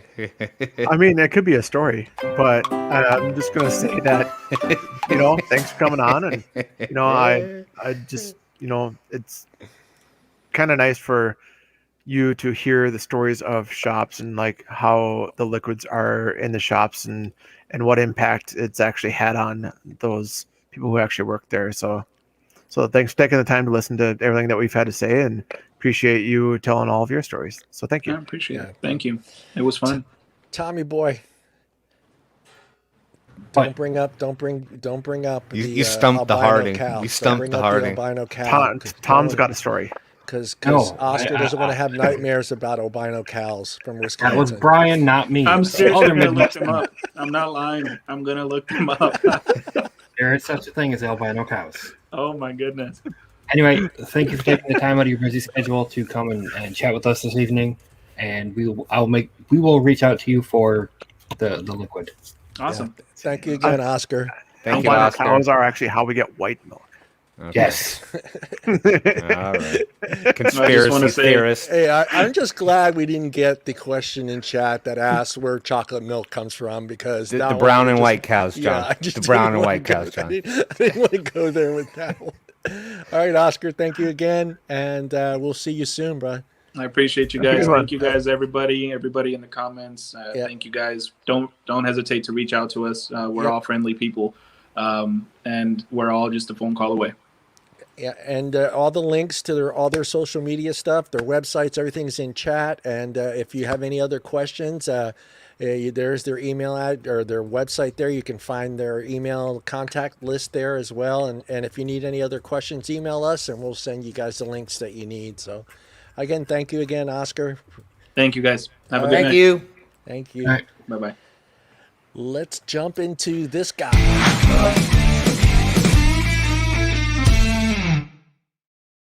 It's been so long, I completely forgot about that bumper. Well, That's right. I don't have a new bumper. We need to come. I'm blurry again. Gosh darn it! What is the deal? So bringing you the blurry vape is the news it's the new tonight. dance. This is how we do high fives on the show. Yeah. Wait a minute, that's No, the Macarena. That's here, the Macarena. Let me. Does everybody want to see every vape review on YouTube ever done? Here's every vape review ever done on YouTube. I don't know if I can get it to focus, but there you go. That's what it looks like. That's every vape review on YouTube. Thank you very much. That's my impression for the night. I have a few articles tonight. And trust me, kids, I'm trying to keep it chipper. I'm trying to keep it upbeat. So I did take it overseas a little bit. So we got two advocacy related articles tonight, which I've flip flopped my my normal recipe of articles, and we have one news based article. So the first, oh shoot, that's right. Share the screen, Tim. Share your screen, because visuals matter in the world of social media. Because who the heck wants to look at this hippie talk all night? You know what I mean? There you go. All right, so look at those. If that those isn't faces. if that isn't a lineup of LinkedIn profile photos, I've never seen one before in my life. So you know. And these are not the guys on Facebook that had like the 4 photos. So like, you know, here's your Facebook profile, here's your Instagram profile. I forget what the Snapchat, and then than LinkedIn. That's the LinkedIn crowd right there. That's the One photo. professional. Yeah, that's their professional one photo, because I don't think that they probably are on Facebook. That's just my guess. So these four gents, and this one actually comes from us courtesy of the UK. So I'm not really addressing North American vape news. This is more about the UK, which, by the way, they've got their own set of problems right now. And maybe we'll address that next week. They're kind of under fire a little bit from the antis or the ants, whatever you want to call them. So these four guys work for a company called One Account. I thought this was an interesting article, needless to say. So One Account is a technology provider to online vendors of age-restricted products and services. And I'm not talking about your flippant, are you 21 or older, or verify your age kind of technology, right? Because we all have seen sorry, I had a couple of dachshunds. I thought they were going to eat me. But I'm not talking about that technology. This is a technology that they're developing that is in line with the UK government strategy to build what they call a digital identity trust framework.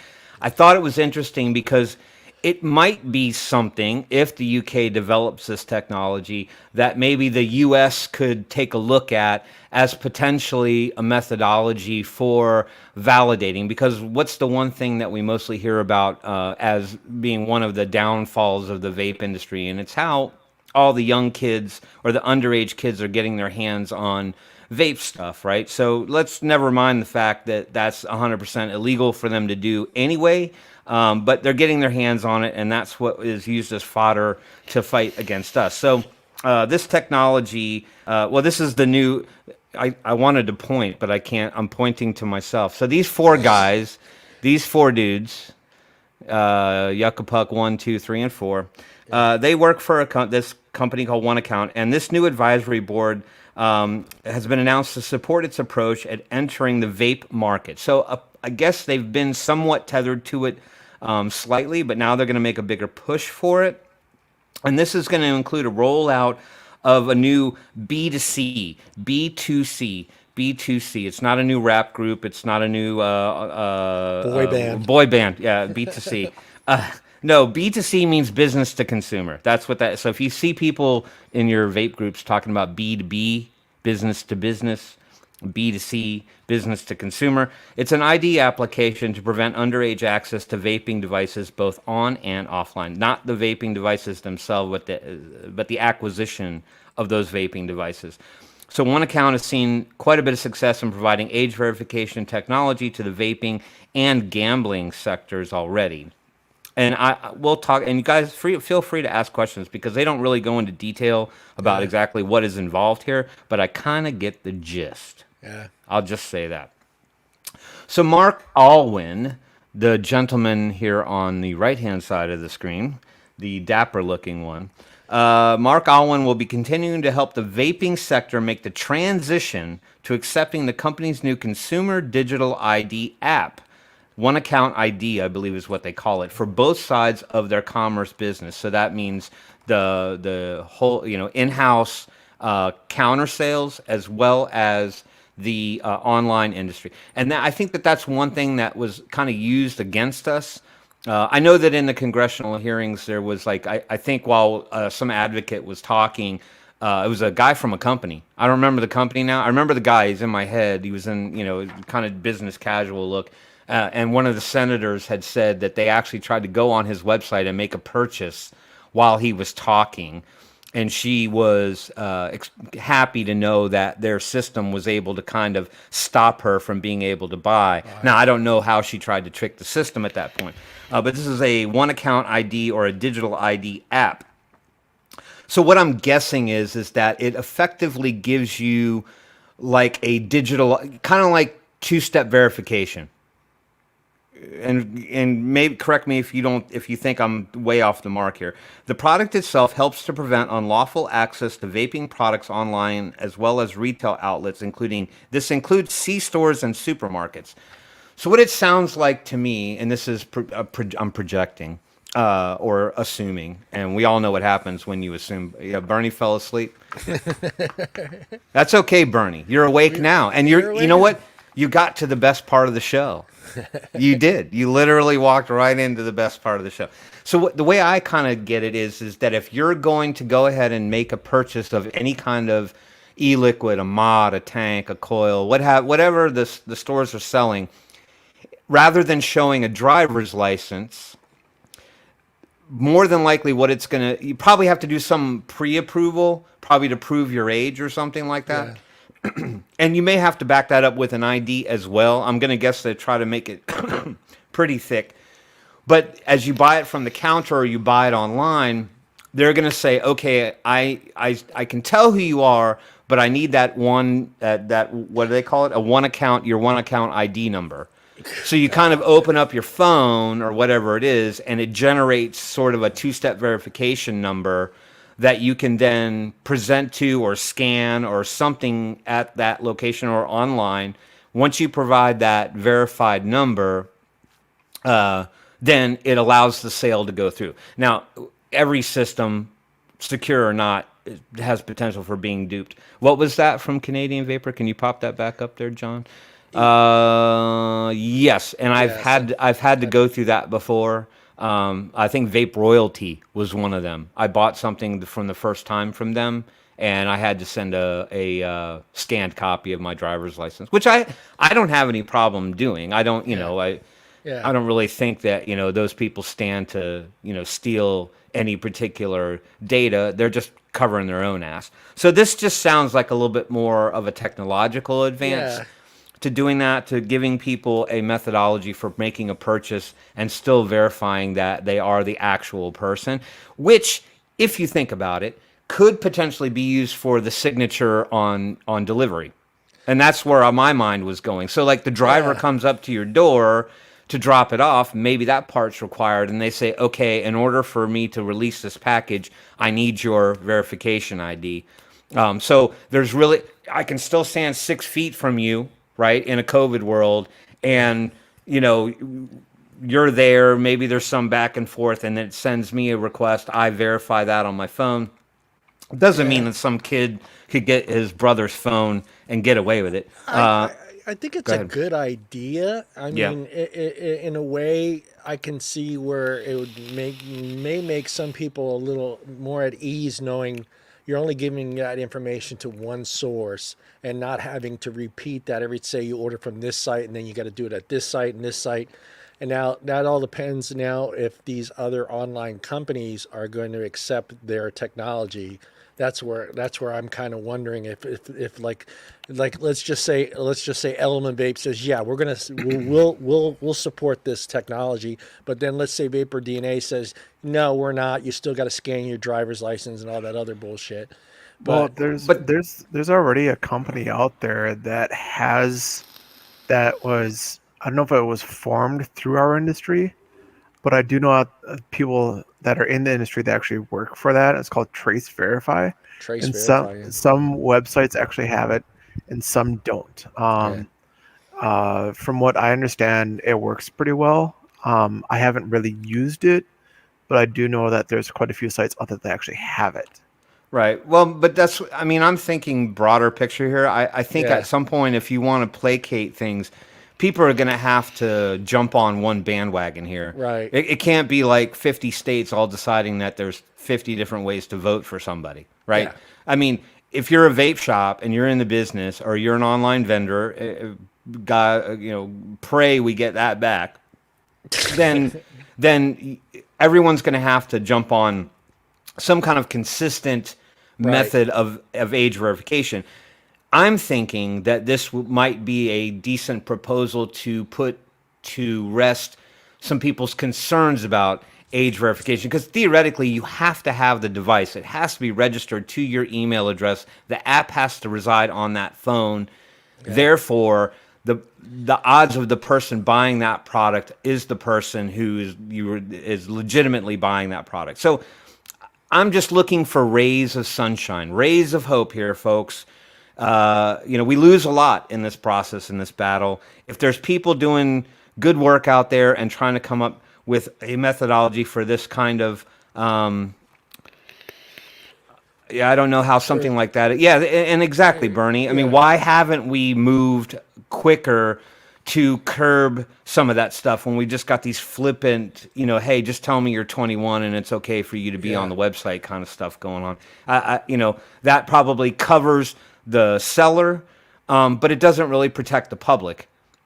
So you're right, Bernie. I totally 1,000%. I'm glad you woke up, Bernie. Welcome to the show. So that was that one. But that's just my thinking on it. I thought it was a decent article. So anyway, I'm tired of the guys from LinkedIn. Let's move on. They do that here, Canadian Vapor. If I try to buy alcohol and my kids or my grandson's next to me, then I can't purchase alcohol. I have to have my ID and all this other junk. It's ridiculous, but I get it. I mean, it's not like my 10-year-old grandson's gonna buy a case of friggin' Modelo. Right, but that's what I mean. Here's my thought. We go back to this question a million times as vapors and community, and we talk about it. And here's that question again, right, John? If there was one thing that you could give up to save vaping, what would it be? Right out of the gate, the first one would be the inconvenience of being able to just simply buy something I want to buy as an adult. If I got to go through 3 or 4 steps to get to the acquisition of that item just to prove I'm me and I'm old enough and I'm an adult and I'm buying that legally, sure, I would give up conveniences, just like TSA, when they had to start patting everybody down. So that was my thinking on it. All right, moving along. All right, this next one is an advocacy one. So New York has already been hammered hard enough. Why do they need to take any more punches to the gut? So this is about a town. Well, it was started in Elmont, New York, but it addresses the county of Hempstead. And now that county of Hempstead is trying to now push legislation through to consider banning C-stores, vape shops, smoke shops, things that sell vape-related things, from banning them from being near schools, parks, playgrounds, and things of that nature. I don't know that this is such a dramatic result. I would have expected to see this go before I would have seen flavor bans and things of that nature. But there was a mother. Her name is Tiffany Capers, and she was very observant to the idea that as she was in her neighborhood in Elmont, that she noticed that there were multiple vape stores, smoke shops, C-stores, things of that nature within very close vicinity to schools, churches, places where kids were more likely to congregate or at least be in the vicinity of on a regular basis. And there's a video. She goes on to say that, the kids walk by it all day long as they go to school and leave school. So she took her concerns to the Hempstead, New York Advisory Board, or legal, whoever runs that town, and basically got them to listen. And so now there's legislation currently on the table to try to ban the sale of vapor products that are within 1,000 yards of 1,000 feet. Sorry, 1,000 feet of schools, playgrounds, parks, things of that nature. She believes that the vape stores are there, the smoke shops crop up.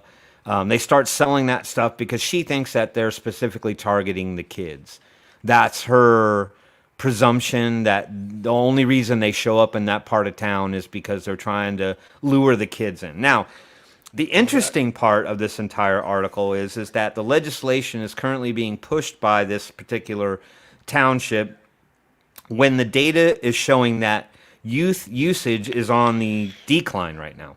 So compared to 2020, youth vaping is down by 1.8 million less than the previous number. They're claiming that 3.6 million still are users, but I think that falls into the I tried it once and now you're a vapor for 30 days I'm category. At this town. That would kill that town. If you live in Hempstead, Elmont, and you don't like the idea of having your vape stores removed from being close to these particular facilities, there is a public commentary period. There's going to be a hearing on March 23rd that you can chime in and express your concerns. If you care about stuff like that, feel free to show up. It says that if it passes, which I'm pretty confident it will, kind of makes sense in a lot of ways. The vape shops would have until October 1st of 2021 to stop selling vape products near those buildings. Yeah, So, I looked up there's that that town. one. Tim. All right, and then Can I have you hear one me, final Tim? one, and I'm going to jump because Tim can't hear me. I know you guys want to get some coil building. I know that's what it's all about. Tim can't hear me. Can you guys hear me? Can you guys? No, you can. No, We can you hear can hear me. you. I can't hear. Yeah, I was gonna say that town. I looked up that town, and shit, that town's only 38,000 people. It's basically 3 square miles. So I'm assuming that it'll be really hard to even open up a vape shop in such a small town where it wouldn't be by a school or playground, being the town is so small. You're muted. Can't hear you. To Tiger Raven. Sorry, I was addressing question. Did anyone hear about the new stuff on the vapes? Right? Who's watching the video? There you go. Thank you. No, Did I looked anyone up hear that about? town. I looked up that town. It's tiny. It's a tiny Yeah, town. you said 38,000 people. It's not. Look, I mean, here's the reality. There's always going to be a Karen somewhere, right? Yeah. Somebody's going to have to go out there and complain about stuff. All I was saying is that, with regard to being vape shops being close to schools, if you get it away from the school and that makes everybody happy, so be it, right? I mean, it's not going to end the industry. You know, there's places that can be acquired to open a vape shop pretty much anywhere. To Tiger Raven, are you addressing the WHO and their concerns about vaping and some of the bunk studies that were coming out about is that what you're talking about, man? Well, there's a couple of things in the article here that maybe should be addressed too, because C stores are one of the most prominent stores to actually sell to use compared to vape shops. So I can understand the concern with that.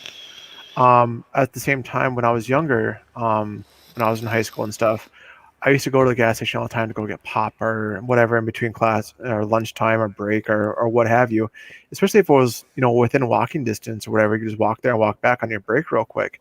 So I can understand what the mentality of that is, but at the same time, it's not targeted to that demographic though. It's I just seen think by them. That's just what they want to believe, because they're the same people who read Facebook and Twitter all day long, Right. and they get the messages from Pave and all the other aunties that are out there telling them that kids are getting their products from places like that. And I agree with you, Brian. Yes, C stores are a big proponent of selling those things, but if it makes them happy and it gets them 1,000 feet away from a school or a church or a youth center or something like that, then that C store can just simply not sell vape products. And again, it's another thing that I'm willing to give up. Do we need to be down their throat to win the war? I don't think so. That's just my take on it. But is Tiger Raven still with us? He can answer later. All right, the last article is about a petition that popped up. And I know you don't have to tell me. I've heard it a million times before. Petitions don't work. It's just a waste of time. Nobody cares. Nobody pays attention to any of those things. Are you doing sound effects? Did I lose? No, you're good. Okay, I just see you pushing buttons and I can't hear anything, so I'm guessing that you can hear me. I can't hear you. So a petition popped up. It was on change.org. And Brian, I would be happy if you shared the link for this particular one. I'm guessing that this was published probably just before FedEx actually went into effect. As everyone knows, USPS is going to stop carrying vape mail anytime really after about March 22nd. All right, so here's the deal. If you want to go telling your friends on Facebook, because the question gets asked a lot, when is the vape mail ban going into effect? As far as USPS is concerned, the open commentary period is now. They don't really necessarily care to hear about how upset you are with the vape mail ban.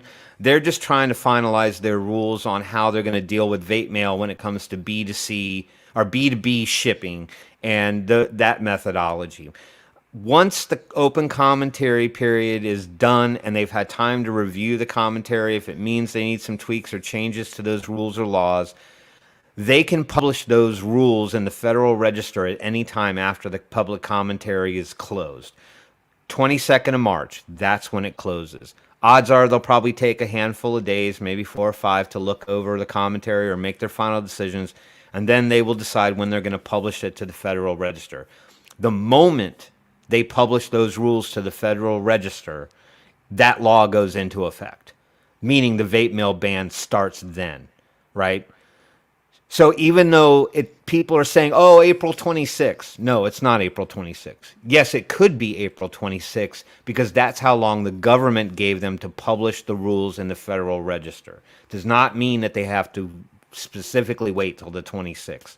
So vape mail by USPS could end anytime after the 22nd of March. At least you have that. FedEx has already gone into effect. They started March 1. UPS is getting ready to go April 1, which is just around the corner. So this petition was started with the idea to try to garner some community and public support to get them to maybe reconsider their position on vape mail. I don't know. I can't say with any certainty that this petition would change anything. I don't think it will unless we just have massive support for something like this. So I encourage everybody to just sign the petition. Whether you have the belief system or not that petitions are viable or they work, take, 45 seconds of your life? Your name, your email, a comment if you want to, and then hit submit. And then they ask you to either share it or donate because that number's up, right? They were asking for 5,000 signatures. It's exceeded that. They now want 7,500. Imagine if we had 50,000 100,000 signatures on a petition like this that could be used to show how much this is disrupting us in terms of getting access to tobacco harm reduction products. So this is a simple one. It's an advocacy one. Everybody can do this. You don't need to talk to anybody. You just fill out a form and you hit submit. And let's build that signature base. And maybe if they see by overwhelming number, Brian's going to post the link, Vape Lord. It's on Change. Great. It's on change.org. And then I guess there's 1 billion petitions on there. And literally took me like 25 seconds to do. And I would greatly appreciate it. The vape community would greatly appreciate it. And hey, my take on it is every little thing that you can do to help fight is worth it. So... And that, my friends, is your blurry news. Hey,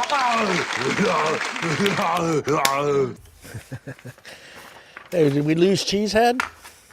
He went off to go look for that. Oh, he's looking for that elusive mango.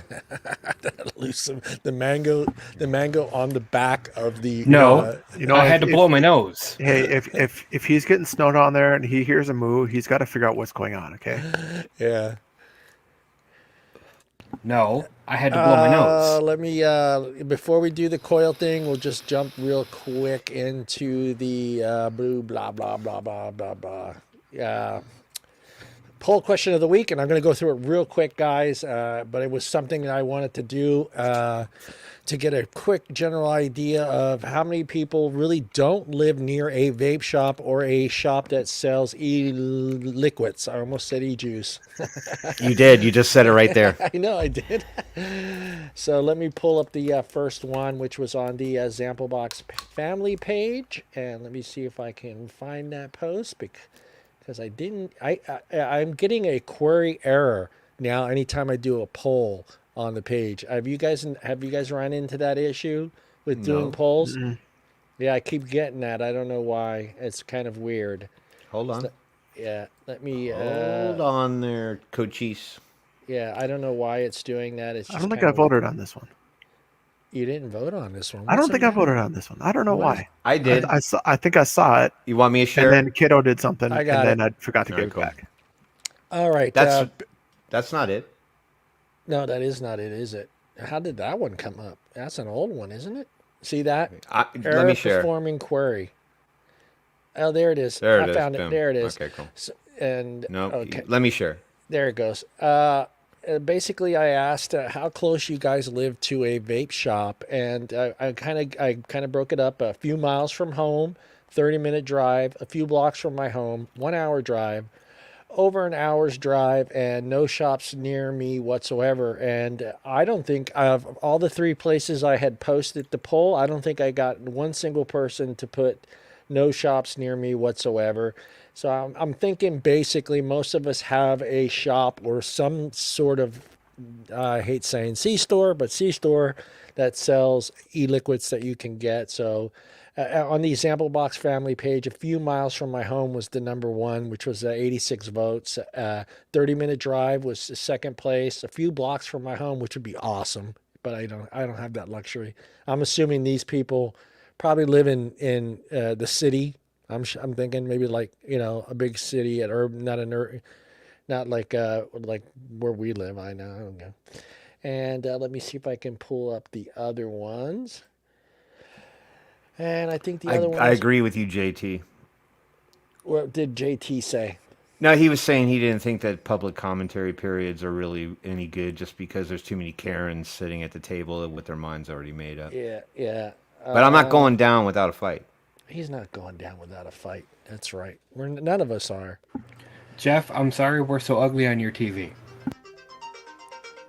Who's calling me? Hold on. Somebody trying to call me.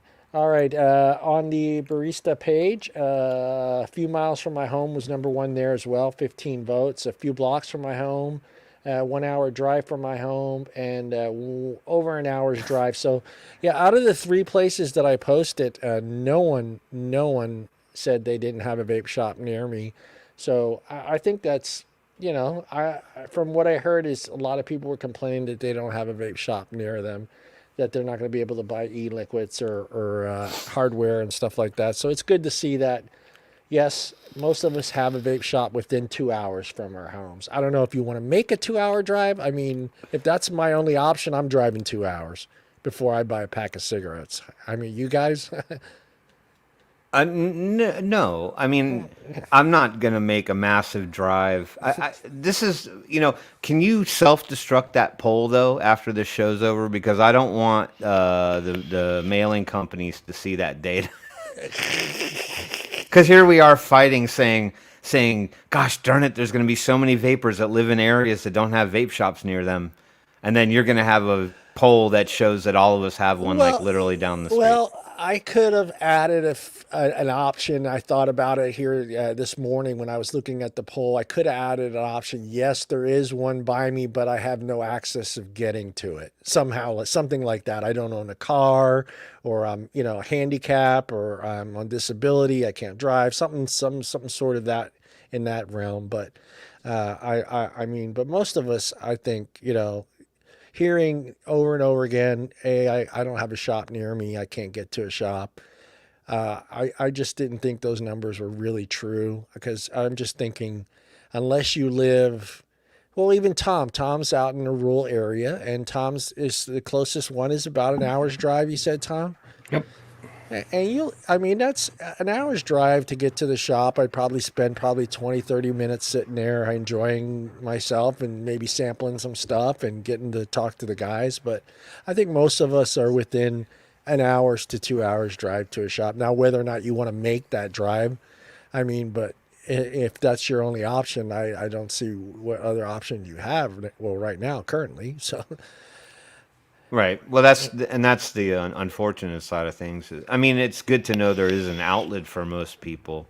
It just matters how that experience is going to turn out in time. Yeah. 3 miles, Bernie. 2 blocks. My refrigerator. That's the poll. But that'd be the top of the list. My refrigerator.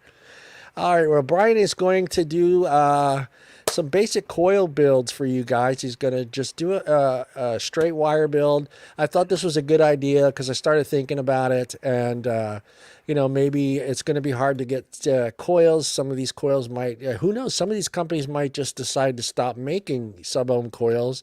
And so I figured, hey, this would be a great way for us to kind of show you how to make a basic coil, a simple basic coil.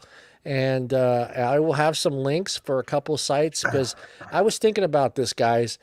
Is wire, you should be able to get wire. Now, wire, most of the wire that I have ever ordered from is actually directly from the manufacturer itself. So I never purchase wire, say, from Element Vape or anything like that. Like if I'm buying a spool of wire, I always bought it from the manufacturer itself. So I was wondering if they were going to be added into this. I don't think they can be, right? I don't think no, because that same type of wire is used in For everything. Yeah, I think the trick will be how it's marketed and who it's coming from. So if they're registered as theoretically a tobacco type product supplier, they would have to get on with Pact in order to sell their labeled wire, Firewire or whatever they freaking call it. Yeah. All right, Brian. It's all you. So this is a website I actually use quite often, and there's an app I actually have on my phone, and I use this website's been around for years, Man. and years and years and years. So what I do is I want to figure out what ohms I actually want it at first, and then because what I'm going to do right now is I'm going to deal with mainly like mechs a little bit, and the reason why I say that is because at the very beginning of coil building and at the beginning of the industry, a lot of it had to do with non-regulated devices. And so there was a sweet spot at the time, and it was supposed to be at like 4.2 volts. That's in theory the high end of your battery is going to be. Nominal voltage is going to be about 3.8. So what I do is I usually use 3.8 for my voltage, usually most of the time, and I put in my ohms, what I want my ohms to be, and from there it's going to tell me what my wattage should be.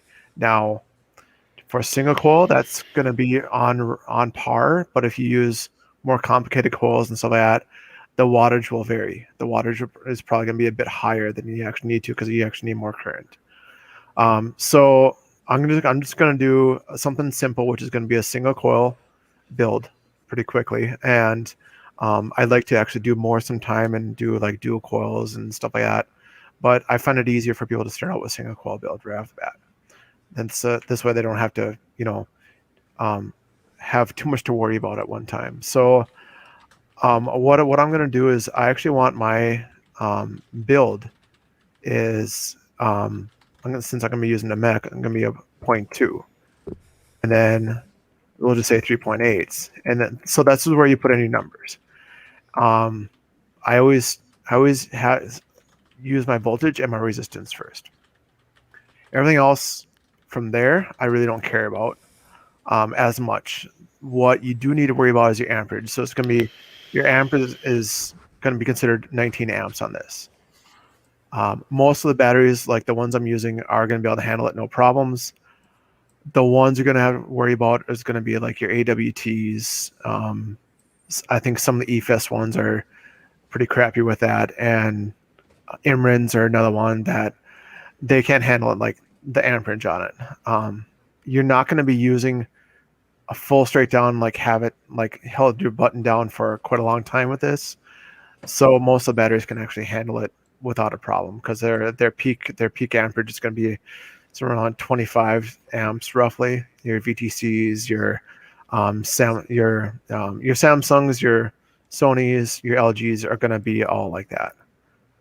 So that's kind of how I'm going to start out with this. I haven't actually. So I'm looking at like 3.8 volts, 0.2. I just want to make sure everything's going to be in range. Now with my coil wrapping, it has a section on here for that too. So what I'm going to do is I'm going to select kind of like what wire I want to use for that. For this, probably see what I have available and then kind of figure it out from there. So what I'm going to do is I'm just going to grab one wire real quick. We'll just use Canthal. I can probably grab that one actually. Yeah, Let's see if I actually have any others, but real quick, Brian. Guys, I posted 2 companies, so it's up to you guys. I know there's more out there, but Kidney Puncher and the one company that used to be Lightning Vape that switched their name to Wire. What is that? Oh, go ahead, Brian. So what I'm going to do is I'm just going to grab some quick 22 gauge. The reason why I'm doing it is because I won't have to do as many wraps. 22 gauge. Yeah. You monster. Yeah, I'm going to be crazy today. So basically what I'm doing is I'm just taking a spool like that. Not much of it, just enough just so I can just start building with it real quick. Do I want me to switch cameras now or No, not yet. Okay, Brian. You let me know. Sure. So what I'm going to do is I'm just going to snip it real quick. And then from there, what I'm going to do is I'm going to decide on here how many wraps I actually want. So what I'm doing right now is I'm making sure this one spool does not spin out in front of me. Because I just had that happen in my case. That's no fun. I just had that happen in my case, and it's 26 gauge that started to unspool, and I quickly held it and tucked it in. So I'll deal with it later. If you've ever been fishing and you've gotten your reel bound up, you know what he's talking about. Right. So from here, what you'll do is you'll put in what your wire is. As like I said, I'm just using Canthal round wire. There's all sorts of different options. I'm trying to make this as quick as I can, but a little bit in depth as much as I can too. Single coil, target resistance, like I said, 0.2. And I'll tell you how many wraps, rounded full wraps, 5, right there. On a 1.3 inner diameter, you might want to change that too. Yeah, that's true. Thank you, Tom. I usually use 2 millimeters is what I usually use. 2? Yeah. Man, you're MTL vaping now. No, I'm 2? using single coil. Okay, I go 3. Yeah, I don't know. I've always liked using. That's why Brian always has so much extra cotton laying around. Right. Actually, I got a bunch on my desk here. So what I'm doing here is I'm going to kind of show you here real quick. Is I'll get rid of this guy here, and then I'll add in this guy. See if that's actually going to. I wonder if we can make that a bit bigger. So in my kit, am I echoing? Let's see if I can make it non-echo. It's not echoing. Okay. A little bit, maybe. Let's do this. There. Anyways. So this is one of the kits that I have, and it's from Geek Vape, actually. And it comes with all these little diameters that you can use to build your coils, okay? So what I'm going to do is I'm just going to use the 2 and then grab that and just do my 4 wraps real quick. Good night, JT. Thanks for being here, buddy. This is kind of a pain, but it'll work out just fine. I'm not going to put it all together just because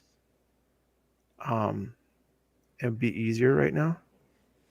So 2, 3, and how about 4. doing that under the camera so you can see it? Yeah, we can't see what you're doing. I know. I'm just for time's sake, really. Oh, okay. All right. So what I did is I took this. See if I can actually show it a bit better. And I just wrapped it around there. And what I do is I want to make it tight. So you just take it from one hand, use your hands, and you just wrap it around all the way around like this and do it your four times. What you want to see, you actually want to see your 4 wraps using a knife as a pointer. Your 4 wraps right here all the way straight across. And then when you're done with that, you're just going to snip off the excess. And let me find my snippers again. And then we'll just get rid of that guy. Should actually, instead of using actual bigger tools, I actually use smaller ones. But, so what we're going to do real quick is we're going to take that and we're going to put it inside an RDA. And what I did is I decided to grab a Hadley real quick. Well, you don't have to put it on the thing. We just want to see the build. Yeah. And it's going to hold it. Actually, what I'm going to do is I'm just going to move this out of the way. And I actually have my, what it is, it's going to be one of those ohm readers. Which they don't make anymore. They Right. do. They put them in the Coil Master kit. There, you go type in Coil Master Kit and show me where you find one that's in stock. Oh, sorry, I didn't. I haven't gone. I have one, but I don't use it. Yeah. Yeah, they're actually a bit harder to find nowadays. Not going to lie. Yeah. And that's because in most cases, everyone, if you're doing this install on a regulated mod, you can use that as your own reader. Right. Well, what I'm doing is I'm actually using, we can actually change that camera back if you want to. That was a crucial tool. What I'm actually doing is, with some of the, I'm actually using Tony's first Squonk mod for this build, actually. The Pulse? Yes. Yep, I'm going to actually use a pulse on this one. With the 22 gauge? Yeah. So go ahead. No, keep going. I was going to say I had a tool very similar to what Brian was showing everybody, and mine was called a Vape Puck. Yep. Same kind of deal. Yeah, I got links for all the. It's hard. It's freaking crazy, but it's hard to find any tools out there either. So, a couple of the links that I'm going to have for you guys is Amazon still sells the small. They call them jewelry screwdriver kit, but they come in like 6 screwdrivers. You'll have a 3 millimeter, a 2.5 millimeter, a 2 millimeter, 1 millimeter, and they run for like $5-6. If you can't find the tools, at least you have that little kit, and it's nice is because it's all together. You can see they're the little yellow screwdrivers. I got one here, but I don't have my other camera set up, but it's these little screwdrivers. And what's nice is it says right on the screwdriver, it'll say 3 millimeters. So you know it's a 3 millimeter screwdriver. As far as like the kit like Brian has, there's a couple of them that are still available, but every website I seem to go to said out of stock. So I think a lot of companies, vape shops and vape websites have stopped carrying a lot of that stuff. But Yeah, I have, mine's actually a Craftsman. I got it from not what was that place that went out of business? Not Walmart, not Target. Never mind. Shopco. Negative Ghost Rider. Negative Ghost Rider. You can find those little kits at Lowe's, Home Depot. They're a little more pricier at Home Depot and Lowe's. I saw that little kit was like $15 for 6 screwdrivers, but Amazon had the same kind of kit with 6 little screwdrivers in it, and they were selling theirs for like $6. So you can find them there. I found one place, Element Vape, had a Coil Master coiling kit. And I will put the the website address on there. And that was the only place that I could actually find one of those coil kits. Remember the ones that you actually spin around with the 2 pieces? So you stick the wire through the hole, wrap it in that thing, and then you twist it. I actually have. You can still get those from Coil Master. Those will help with the thinner wires, like the single wire stuff. The hole that's in there to catch the wire is not really big enough for the more complex stuff. Right. But there's ways around that too. Yeah. But if you're just getting started, that little kit's really nice. Especially if you're just getting started, you should be doing single wire builds anyway.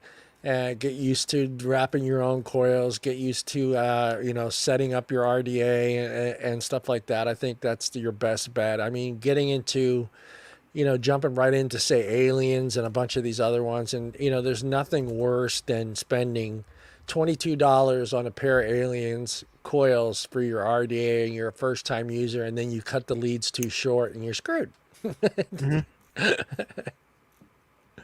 I've seen 2 people do that, so that's why I brought that up. So very quickly, Kmart, if there still exist, Vapor Lord, I think they're That's pretty the much, one, Kmart. Yeah, Kmart. They don't have very many stores left. That's for sure. They were bought out by Sears, I So, believe. yeah, let's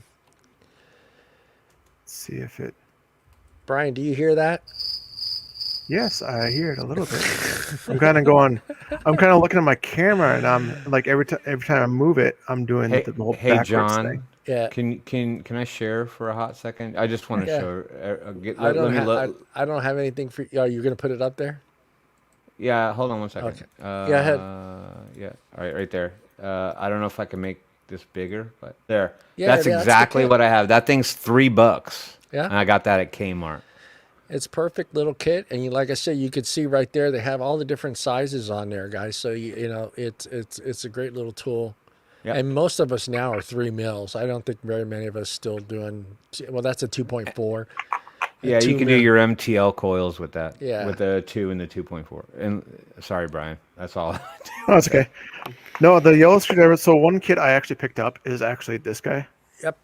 I use this for pretty much taking everything apart, putting everything back together. It's not good for wire wrapping, but it's good for putting together and taking apart your RDAs.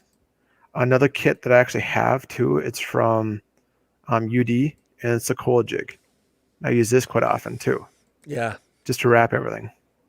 Otherwise, those yellow screwdrivers, I call them yellow screwdrivers because everyone knows what I'm talking about. Yep. I use those all the time. So what I'm going to do is here. How do we make that bigger, John? That's what she said. You can't zoom in, so you have to bring it up to the phone. Oh, no, just to fill the screen. Oh, I'm sorry. Oh, okay. Yeah. Solo layout. There we go. Okay, so this is what I was doing when we were talking. And I didn't test this. I didn't do anything. I just put it in there real quick. So I'm just going to flip it on real quick. You see it says a 0.29 on here. So that's within the range that we were kind of looking at. And I'm okay with where that sits.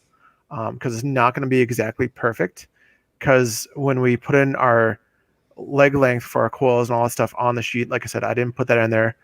And your leg length is what they're talking about is actually in between the screw that you see here and where your coil starts. So that can make a lot of a difference here too. So what I'm going to do is I'm actually going to put some cotton through here real quick, and then put some juice in here, and then do a couple test vapes here real quick. All right. So once we do that, we should be good to go. Hey, there's Tim. So if you just give me like a quick second here, I already have my cotton here, which is native wicks. And I don't need a whole lot of it. Just kind of nice. And this is one of the sites as he's doing that. Kidney Puncher, you can come in here and buy spools of wire at Kidney Puncher. And I think the other one, what is the other one? I had the link, and while Brian's doing that, I'll find it. Hey, there's a camera. Yeah. Yeah, just so everyone knows too, like when you do this, when you use like native wicks or cotton bacon or anything else like that, it's kind of like a judgment call on like how much you make. Obviously, I can't use all this.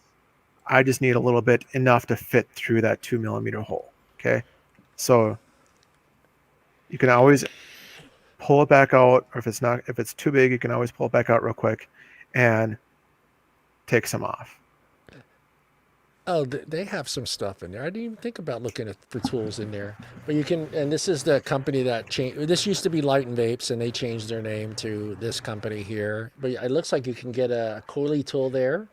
Those things are amazing. Yeah, great for postless decks. Great for anything because you cannot get your leg length fucked up then. No, I agree with you. I was just saying, on a out postless deck, yeah, you really can't. I mean, that is a big one because I mean, when you're using a postless deck, sometimes it's hard to measure the depth. So watch reviews, kids. Yeah. And you can People just will click tell you. on like N80 and you can come in here and just pick your gauges, Yeah. 30 to 18, All the way to 50. yeah, all the way to 50. Thinner than human hair. I don't know how they do it. But yeah, I mean, I've used this wire since I started and it's always been good, clean wire. Kidney Puncher is another company. Like I showed you guys them as well. And I think Kidney Punchers, you can actually buy pre-made coils too there. I think their coils are they have coils that are done, ready to go. Yeah. I think the primary reason we're bringing up this whole subject matter is really more about down the line, right? Yeah, Because yes, we know that shops will still be able to sell stuff, but the reality is the cost on those items is going to go up significantly. So if you can find other cheaper ways to get into the rebuildable market, doing the old classic school way is one fantastic way of keeping yourself vaping. You'll save a lot of Corey. money. Corey stocked up. Yeah, he did. $140 worth of wires. A lot Way of to wire. go, Corey. That's a lot of wire. Corey stocked the F up. One Hurry thing up I and buy forgot to wire because Corey might buy some more. one thing I forgot to mention to everybody too is like when you put that coil on there and sitting in there on something like this or your regulated mod, you can test fire it, and when you test fire it, what you want to do is you want to pinch it just a little bit closer, so like all the wires kind of like touching. So with basically, ceramic tweezers. Yeah, just to let people Just know like that that. you can't do that Yep. with regular tweezers, guys, and hit the fire button. Not good. Right. No Yep. bueno. I have used metal tweezers before, but what I do is I fire it, let it go, make sure everything's off, and then pinch it, and then heat it up again. But the thing is, though, if you use metal on to pinch your coils, you will short it out. You will short it out. So yeah, it's always good. So when I test fire it, what I can do is it's already on. I just need to push the button, Yeah. and everything will light up, just like that. All right. Okay. All So right, let's get just some one- cotton on that thing, will you? Yeah, Hey, Look Tim, at why am I so damn blurry tonight? are you been It's drinking? not that it matters. I'm not like some Did you handsome, clean your strapping lens? young man. Did you clean the lens? Hold No, on. don't lick your finger and clean the lens. Don't you have a Look, cloth? I'm not giving anyone COVID by doing that. No, Will you don't just- you have a little? There. How about that? There you go. Beautiful. Yeah, I don't know Thank you, what Sebastian. Thank you, it was. Sebastian. It's probably the e-liquid haze that tarnished my camera.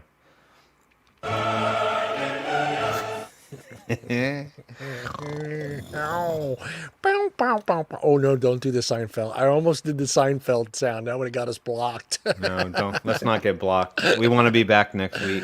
No. Like everybody else who's on the show, we want you guys to come back next week. Don't Hold hate on, us. I don't- want everyone to come back. Don't Hold hate on. us.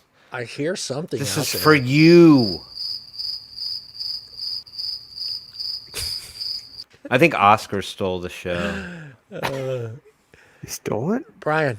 Is he going to bring it back? Well, he was just very, he's a He was handsome very guy. good- He's a good handsome guest. guy, Good guest. Very good guest. Yeah. Very, very lively. Had good internet connection. So just so everyone knows what I'm doing right now is That's true, Mike. I'm actually see if you focus, putting the cotton in there, and then what I did is I snipped it. And what I do in single coil ones, I just put it up to the edge here and snip it pretty much, because the deck itself is going to be small enough to where you just want the cotton itself to touch the bottom, and that's all you really need. Yep. Okay. So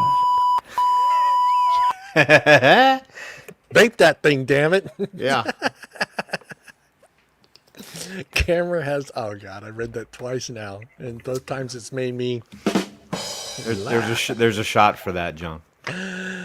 Oh. just give me a second. All I'm doing is fluffing up the ends a little bit. And then Jeff, I believe it has a lot to do with the type Yeah. of wire that you're using. Yep. So N80, N90, stainless steel. yeah, those will ramp up super quick. Canthal is a little bit slower. So you don't. That's one thing you don't see out on the market much. Is you'll see blend coil types made by companies and sometimes by coil makers where they'll use a combination of say Ni80 and A1. But it's really rare unless you're doing like single coil standard wire type wraps that people will use a pure nothing but Canthal wire build or coil build. Yeah, exotic builds, aliens, juggernauts. Yeah, you're going to see more now N80 with stainless steel, N90 with stainless steel. That's what you're going to see a lot of now. Yeah, those ramp up super quick. Not like one of Brian's builds.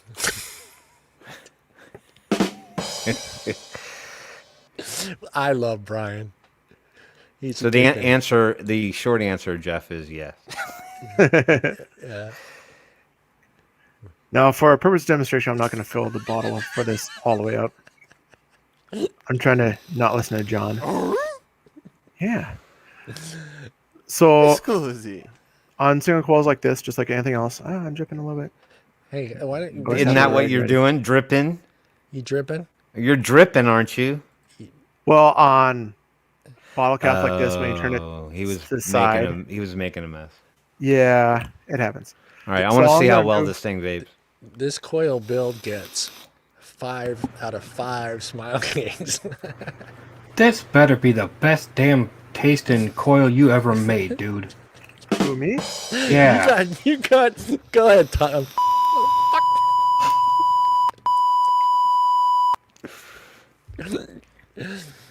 Why are you guys just hating today? We're not No. eating. We're impatient. Nuclear reaction with a flux capacitor. Carry the two, changing its atomic isotoner into a radioactive spider. Fuck you, science! Fuck you, science. All right, I'm gonna take a nap. Wake me up when he's done. A Wham song just came to mind. Wake, Wake me up before Oh God, you dude, go. we're gonna date go. ourselves tonight, dude.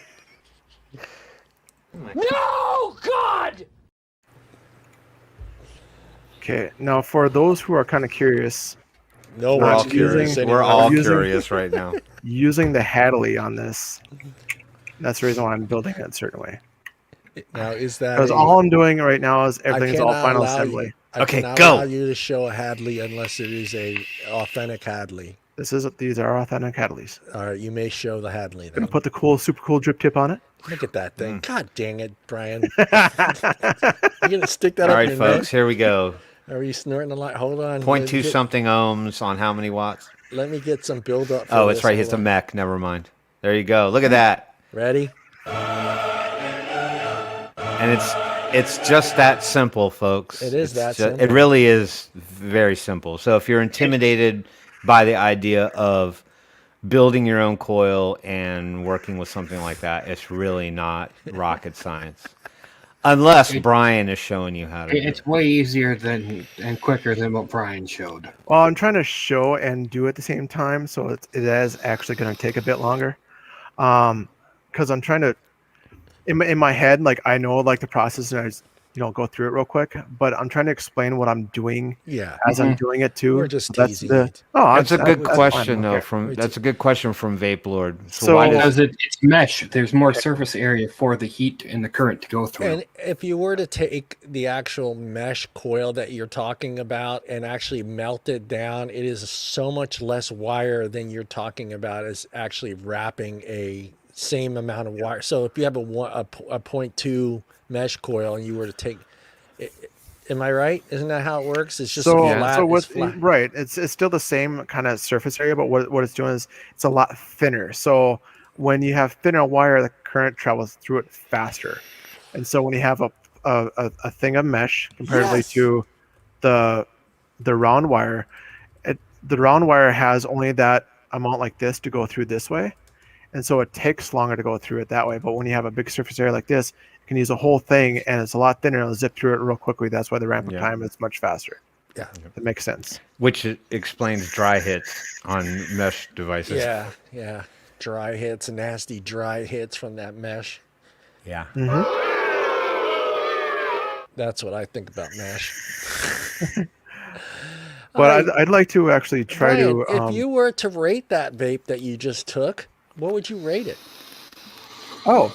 I would probably give it a 9.5 out of 10 because I don't think the cotton actually looks perfect. So yeah, All right, good job. it actually works very well. Especially like the Hadley, since it's got really small airflow, Which is It does- authentic. which is not as swooshy as like the big airflow, and it really helps with mechs wise too. Like especially if it's not heating up as quick as you want it to, that small airflow still keeps the heat in there, and it actually works out very well. Yeah, you did a good job. I'm very proud Thank of you, Brian. Thank you, Brian. Thank you for that, Brian. Next week, I will have my camera set up, and we'll do. I am going to actually have everything set up next week to show you guys how to do a simple Clapton, just a simple Clapton. I have my drill and my camera set up, so it'll be a lot better than what Brian did. So for those wondering, Challenge. of course it is. For those wondering, here's what that kit looks like. If you can Yeah. find those kits, guys, buy them. Yeah. If you can still find those kits, I would buy them. Like I said, I went to probably 10 or 15 sites, and everybody said it was out of stock. Now, I did not go to the actual manufacturer's website, so I'm not sure if they have them available. They're just not shipping them to store. Yeah, they're not shipping them to vape shops, so they might have them. So maybe check like with Tofo's website. Who else? Coil Master. Coil Master, Geek Vape has a kit as well. So check out their sites. They may have them, they may not. Who knows? You know how China is. They kind of jump on the bandwagon, and then kind of make their money and then run. So if they're available, grab them. If not, you can find everything you need either on Amazon or at Home Depot, Lowe's, Walmart. It's basically a screwdriver set. Some of the coil wrapping tools that like Brian had, you're not going to find those. That ones that that me and Tim were talking about, where you feed the wire in and then you use the other part to turn it so you get a nice tight wrap. Those are going to be hard to find as well. So, but it's not that hard, and it's simple. And like I said, with the current situation, who knows what the availability of sub-ohm coils are going to be at shops. So this is a good thing for you guys to learn how to do it. And it helped me, and I know it helped Tim and a lot of us to build, just to get our minds away from, that craving of a cigarette and spend. Yeah. I filled at least 3 mason jars in like 2 months of coils. I was just building them. Cut the wire, I throw it in the mason jar. Build it, cut the wire, throw it in the mason jar. So John doesn't have a lot of friends, folks. I have tons of friends, and the problem is they all want money. I got like 4 DMs the other day. Hey, can you send me $100? I'm like, no. Mike Pels with the clutch answers tonight. I like Mike's answers. He's witty. He's very witty, Mike. I like it. Mike is witty. Jeff is witty. Jeff Pierce is in the house. Hello, Jeff. Corey's witty. Everyone that watches the show is witty. There's all kinds of wit in the so, community. Jeff, this drip tip, I've had this for like 10 years, okay? You can't find these anymore. Jeff, Brian got that from his dad when he quit smoking pipes. Yeah. He got that. This is when the whole cool drip tip craze was in effect. Yeah, he got that from his aunt from the Roaring 20s, and she had it in a box, and she's like, "Here you go, Brian. This might work for vaping now. I don't need it for cigarettes." His aunt Cruella. Is Coil? There you go. All right, guys, that's it for us. But let's just do real quick goodbye. Tim, go. Goodbye, everybody. Thank you for showing up, and I appreciate everybody. I appreciate all of you. Come back next week. Let's do it again. Vape on Vape, Vape Strong. I'm talking like John now. There you go. Brian, go. Thanks, everyone, tuning in. And John's being really pressuring right now, so I'm not sure what to say, but thanks for everyone for watching my stuff and all the crap that I was given. In your face, sucker! That's true, Mowgli. Lightning Vapes is now Wire Optum. You are correct. Wire Optum, yes. The links to all those Kidney Puncher and Wire Optum are in the chat. And if you need them, email us at Wednesday night live show. And if you got any questions, we'll send them to you. We always answer them. We're on Twitter. We're on We're not on Instagram, but we're working. That's my next project is Instagram, and I'm going to have some fun with Instagram by doing some funny outtakes from the show. Oh God! So I'm going to go back in the category. This show has been going on for a year before ZampleBox, so I'm going to go back to some of the old shows and pull little clips from the shows, funny moments, and post those on Instagram. Tom, say goodbye. Bye. That is all you're getting. Fastest from Tom. goodbye in the Northwest. It's the fastest in the Northwest. I want to say thank you to Oscar. I want to thank you to Ruthless E-Liquids and Loaded and everybody from Ruthless that was in the chat. That was awesome coming in there and helping. And we'll see everybody again next Wednesday at 6 p.m. Pacific Standard Time. That is the time that is important. And we'll see you guys next 8 week. 8 p.m. Central is important. What are you talking about? It's the best time. Yeah, Google it if you need to know. We had fun. We always have fun. We love having you guys on, being part of the show. We love getting your comments. So we'll see everybody next Wednesday, 6 p.m. Where, guys? ZampleBox YouTube, ZampleBox Facebook company page. I'm sorry.